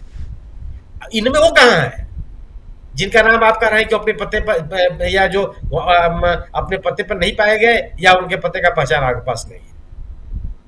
स्वाभाविक सी बात है, मृतकों के नाम हटते हैं और जो 12-14 लाख लोगों के नाम बता जा रहा है। हो सकता है कि नाम पड़े हुए, लेकिन सवाल यह है कि आप, ये भी संभव है कि इन लोगों की पहचान, जो विभिन्न राजनीतिक दलों के लोग हैं, वो उसकी पहचान करा दें कि अब ये लोग हैं जो अब नहीं है। ये भी मैं मान लेता हूं, लेकिन सवाल है कि इसके लिए एसआईआर की आवश्यकता क्यों थी? इसके लिए आप जो डॉक्यूमेंट मांग रहे थे, उसकी आवश्यकता क्यों थी? ये तो आप प्रेस पर कर सकते थे, बीएलओ बता देता आपका, हर मोहल्ले में आप बैठक कर लेते, सब लोग बता देते कौन है कौन नहीं है। तो जिस घुसपैठिए की बात कर रहे थे, वो कहां है? अब सबसे बड़ा सवाल तो यह है, ये 35 लाख लोगों की पहचान के लिए इतना बड़ा अभियान चलाने की आवश्यकता नहीं थी। पूरे राज्य को आप लाइन में खड़ा कर दे, इसकी आवश्यकता नहीं थी। हर 8 करोड़ मतदाता से आप कहिए कि उसका फॉर्म भरिए, इसकी आवश्यकता नहीं थी, क्या आवश्यकता होगी? सवाल इस बात का है ना। तो ये जो एक जिस नैरेटिव पर ये पूरा का पूरा अभियान चला जा रहा है वो ध्वस्त है अब निर्वाचन आयोग के अपने आंकड़ों में। पहली चीज कि आपको अगर ये हर मतदाता के पास जाने का अभियान था वो नहीं हो रहा है। ऐसे अभिलेख आप मांग रहे हैं जो अभिलेख 2-4 साल 6 महीने छोड़ दीजिए, जो बात हो रही है कि 2-4 साल में हो जाएगा, ये तो कभी नहीं होगा, क्योंकि आप ऐसे अभिलेख मांग रहे हैं जो लोगों के पास है ही नहीं है। देश की सरकार ने अभिलेख दिए, किसके पास नागरिकता का प्रमाण है, किसके पास जन्म स्थान का प्रमाण है, कब दिया सरकार ने, कब अभियान चलाया गया, किस कानून के तहत उसको देने की व्यवस्था की गई है? जन्म का प्रमाण पत्र तो आप मांग सकते हैं, अधिवास का ही प्रमाण पत्र आप मांग सकते हैं, वो भी अधिवास का प्रमाण पत्र 6 महीने के लिए वैध होता है, वो परमानेंट वैध नहीं होता, और किसी खास पर्पज के लिए आप बनवाते हैं उस प्रमाण पत्र को, वो भी आप नहीं अस्थायी रूप से अपने पास अगर आप रखते हैं, रख सकते हैं उसकी फोटोकॉपी। आपको जहां जमा करना होगा वो ओरिजिनल जमा करना होगा, अधिवास का प्रमाण पत्र अटेस्टेड जमा नहीं होता। सवाल है कि जो प्रमाण पत्र लोगों के पास नहीं है, किस आपने कब दिया माता पिता के जन्म स्थान का प्रमाण पत्र? किसके पास किस अभिलेख में आज तक किस अभिलेख में आप माता पिता के जन्म स्थान का प्रमाण पत्र मांगते हैं? आपको जमीनों के स्वामित्व का स्थानांतरण करना हो, आपको असलहों के स्वामित्व का स्थानांतरण करना हो, आपको संपत्तियों का स्थानांतरण करना हो, आपको जो उनके बैंकों में जमा राशियां हैं उनके उत्तराधिकारी को सौंपने का सवाल हो, किस प्रक्रिया में आप मांगते हैं कि आप जन्म स्थान का प्रमाण पत्र दीजिए अपने माता पिता का, आप उनके जन्म का प्रमाण पत्र दीजिए? कोई ऐसी प्रक्रिया आपने नहीं बनाई है। तो जो और आप मांग रहे हैं पासपोर्ट कितने % लोगों के पास है? 2.5% लोगों के पास है पूरे राज्य में, और उस 2.5% लोगों के पास कितने माइग्रेटेड हैं, ये अलग बड़ा सवाल है। पूर्णिया में, अररिया में, कटिहार में, बक्सर में, हाजीपुर में, सासाराम में रहने वाले लोग, जमुई में रहने वाले लोग, ऐसे कितने लोग हैं जिनके पास पासपोर्ट है? इतना इम्प्रैक्टिकल, अव्यवहारिक है, जो मतदाताओं को चुनाव की प्रक्रिया में भागीदार बनाने के लिए प्रोत्साहित करता हुआ नहीं दिखता। और अगर प्रोत्साहित करता हुआ दिख रहा है तो निर्वाचन आयोग को आंकड़े जमा करने की वजह बताना चाहिए। दूसरी चीज जो आप आंकड़े बता रहे हैं, आपने कहा क्या, आपका कभी यह उद्देश्य नहीं था कि लोग अपने फॉर्म जमा करें, इन अभिलेखों के साथ फॉर्म जमा करें। आप जितने फॉर्म आपके पास जमा हुए हैं, अगर निर्वाचन आयोग ये बता दे कि इन अभिलेख, इन जो प्रमाण पत्र जो फॉर्म जमा हुए हैं, इनमें वो सभी अभिलेख शामिल किए गए हैं, या उन 11 में से कोई अभिलेख शामिल किया गया है जिसकी मांग निर्वाचन आयोग कर रहा है, तो संभवतः हमारा आपका ही प्रशासन चेंज हो जाए। हम तो आप कह रहे हैं कि नहीं साहब भाई नहीं है, और मैं ये कह सकता हूं 5 लोग बैठे हुए, किसी के पास अपने माता पिता के जन्म स्थान का प्रमाण पत्र नहीं, कोई नहीं दे सकता। आप ये तो बताइए ना, ये आंकड़ेबाजी मत कीजिए। अगर आप जैसे आपने बताया कि 35 लाख लोग ऐसे हैं जो अपने पते पर नहीं पाए गए, इन 35 लाख लोगों को आपने 3 कैटेगरी में बांट दिया: संभावित मृतक, अस्थायी रूप से माइग्रेटेड, और मल्टीपल स्थानों पर वोटर लिस्ट। इन 3 जगहों पे आपने बता दिया है। आप अभी बता दीजिए कि जो लोगों का आवेदन पत्र फार्म आपने जमा कर लिया है, इन फार्म में इन जो अवांछित अभिलेख थे उन लोगों से कितने लोगों ने जमा किए? सवाल तो अभिलेख को लेकर हो रहा है कि जो अभिलेख आप मांग रहे हैं वो इम्प्रैक्टिकल है, जो प्रक्रिया आप अपना रहे हैं वो गैर कानूनी है। सवाल आपको इस बात की जवाबदेही देनी चाहिए, तो संभवतः ये जो पूरा का पूरा विवाद है वो लोगों के मन में शांत हो। और जो राय साहब कर रहे थे बिल्कुल सही, कि जो परसेप्शन बनाया है बीजेपी ने कि घुसपैठियों को बाहर कर दिया जाए, तो क्या बिहार राज्य में इतने घुसपैठिए हैं? जो व्यक्ति बक्सर में रह रहा है उसके आसपास क्या इतनी बड़ी संख्या में घुसपैठिए रह रहे हैं? ये तो भारतीय जनता पार्टी का नैरेटिव है, भारतीय जनता पार्टी का समर्थक है जो इस बात को कह रहा है कि नहीं देखिए, ये तो जो घुसपैठिए उनको हटाना, उनको रोकना चाहता है विपक्ष, आरजेडी उनको रोकना चाहती है, कांग्रेस उनको रोकना चाहती है। लेकिन जो गैर भाजपा मतदाता है, क्या सासाराम में, जमुई में, काराकाट में, सारण में, अररिया में, पूर्णिया में, किसी भी ऐसे इलाके में चाहे नॉर्थ बिहार हो चाहे दक्षिण बिहार हो, जहाँ के रहने वाले नागरिकों के बीच में वो उपस्थिति है जो जबरदस्ती आके रह गया, या जिनके रहने जो लोग जमाने से वहां नहीं रह रहा है। बस्तियां आज का म्यांमार और कल का रंगून से लोग आकर के वहां बसे हैं। नेपाल से लगने वाली जो सीमाएं हैं वहां से नेपाली नागरिक आकर के वहां बसते हैं। बेटी रोटी का संबंध है। मैं भी निजी रूप से कई लोगों को जानता हूं जिनकी शादियां बांग्लादेश की महिलाओं के साथ हुई है। बांग्लादेश से महिलाएं आकर के वहां शादियां किया और रह रहे हैं, उनसे बच्चे हैं। कई लोगों को मैं जानता हूं। तो क्या बिहार के आम नागरिक में इस बात को लेकर के ये परसेप्शन है कि नहीं हमारे इर्द गिर्द बहुत सारे घुसपैठिए आ गए, ऐसे लोग आ गए जिनको इस देश में नहीं रहना चाहिए, जबरदस्ती उनको लाके बसा दिया गया, या ये बेईमानी तरीके से रह रहा है। भाजपा का मतदाता तो भाजपा का समर्थक, भाजपा के कार्यकर्ता, ये भाजपा के कार्यकर्ताओं का परसेप्शन है, तो नैरेटिव है कि नहीं घुसपैठिए तो हट जाएंगे, बहुत बढ़िया अभियान चल रहा है। मेरा अपना मानना है कि आम मतदाता में इस बात को लेकर के कोई नैरेटिव बनता है मुझे नहीं दिखता, मैं गलत भी हो सकता हूं। आम मतदाता जो बिहार का नागरिक है, जो वो बिहार का नागरिक जो बिहार में लगातार रह रहा है और अपने इर्द गिर्द के लोगों को जानता है। बिहार में वो की जीवन शैली ऐसी नहीं है कि वो लोग अपने आस पड़ोस के लोगों को रही। गांव जिस गांव को निवासी है, गांव के हर नागरिक को आदमी जाता है कौन क्या है और कैसे है। वो बिहार की जीवन शैली इस तरह की है, एक दूसरे से कट करके रहने वाली जीवन शैली वहां नहीं है, चाहे ग्रामीण जीवन शैली हो चाहे शहरी जीवन शैली हो। शहरी में भी जाकर के आप किसी का पता पूछेंगे लोग बता देंगे, अगर वहां का किराएदार नहीं है, बाहर से आकर नहीं रह रहा है, वहां का रहने वाला है तो बता देगा। तो हमारे मन में आक्रोश तब पैदा होता है जब कोई ऐसा व्यक्ति हमारे आपके बीच में आ जाए जो अवांछित। अवांछित कौन है? जिसको हम स्वीकार नहीं किए। अवांछित कौन है? जो हमारे जबरदस्ती आकर के वहां रहने लगा या हमारे संसाधनों में हिस्सेदार हो गया। क्या इतने बड़े पैमाने के लोग बिहार में हैं? मेरा मानना है कि नहीं। बिहार में कोई क्यों आएगा? बिहार का नागरिक यह कह रहे हैं कि परमानेंटली माइग्रेटेड लोग हैं, उनकी संख्या पढ़ लीजिए कितनी है, कई लाख है। क्यों लोग चले गए माइग्रेट करके? इतने माइग्रेटेड लोग गुजरात में, पंजाब में, महाराष्ट्र में है क्या? तो जहां पे लाखों की संख्या में माइग्रेशन हो, वहां पे आकर के बसने वाले आदमी की संख्या कैसे बढ़ जाएगी? दोनों चीजें कैसे संभव है? यह केवल ये जो निश्चित रूप से इस भारतीय जनता पार्टी इस नैरेटिव को यही बना रही है कि इससे घुसपैठियों को, विदेशी नागरिकों को, बांग्लादेश मतलब विदेशी नागरिक खासतौर से बांग्लादेशियों को, जिसको लेकर मतलब ममता बनर्जी भी आपत्ति कर रही है कि बांग्ला बोलने वालों के खिलाफ, बांग्ला भाषी लोगों के खिलाफ ये अभियान चलाएगा।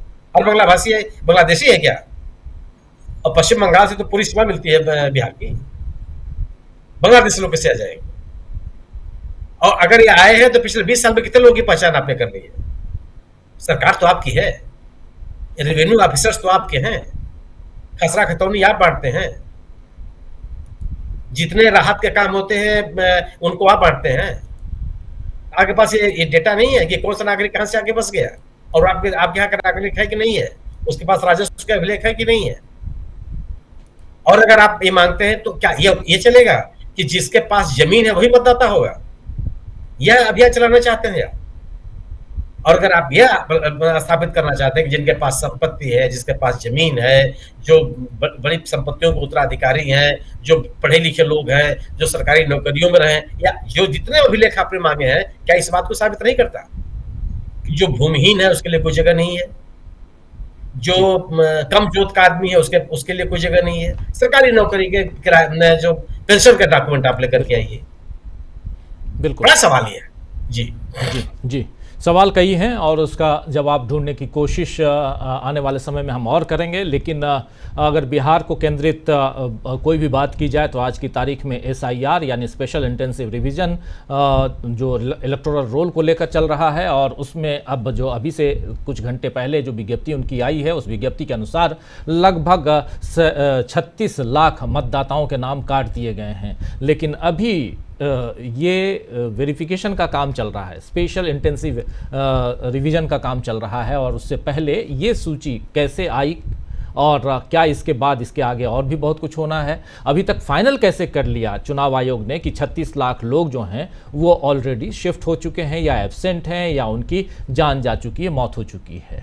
ये भी एक बड़ा सवाल है। लेकिन इन सवालों के बीच कई ऐसे सवाल हैं जहां बीएलओ परेशानियों में है, सही मायने में बीएलओ परेशानियों में है। लेकिन बीएलओ आखिर बीएलओ के साथ साथ कौन लोग हैं? कुछ ऐसी तस्वीरें आई भी कि बीएलओ के साथ कुछ भाजपा के नेता भी काम करते हुए नजर आ रहे हैं, फॉर्म भरवाते हुए नजर आ रहे हैं। तो ये सब कुछ चल क्या रहा है बिहार में, आने वाला वक्त बताएगा। बहुत बहुत शुक्रिया सुनील जी आपका, बहुत बहुत शुक्रिया प्रशांत जी, बहुत बहुत शुक्रिया अनिल कुमार रे साहब, बहुत बहुत शुक्रिया अमलेंदु उपाध्याय जी। साथ में दो साथी और जुड़े थे, फर्रा शाकिब जी और डॉक्टर अखिलेश कुमार जी, आप सबका भी, और प्रेम कुमार जी, 3 साथी और जुड़े थे। आज 7 हमारे साथी थे। आप सबका भी शुक्रिया अदा करता हूँ। बहुत बहुत शुक्रिया।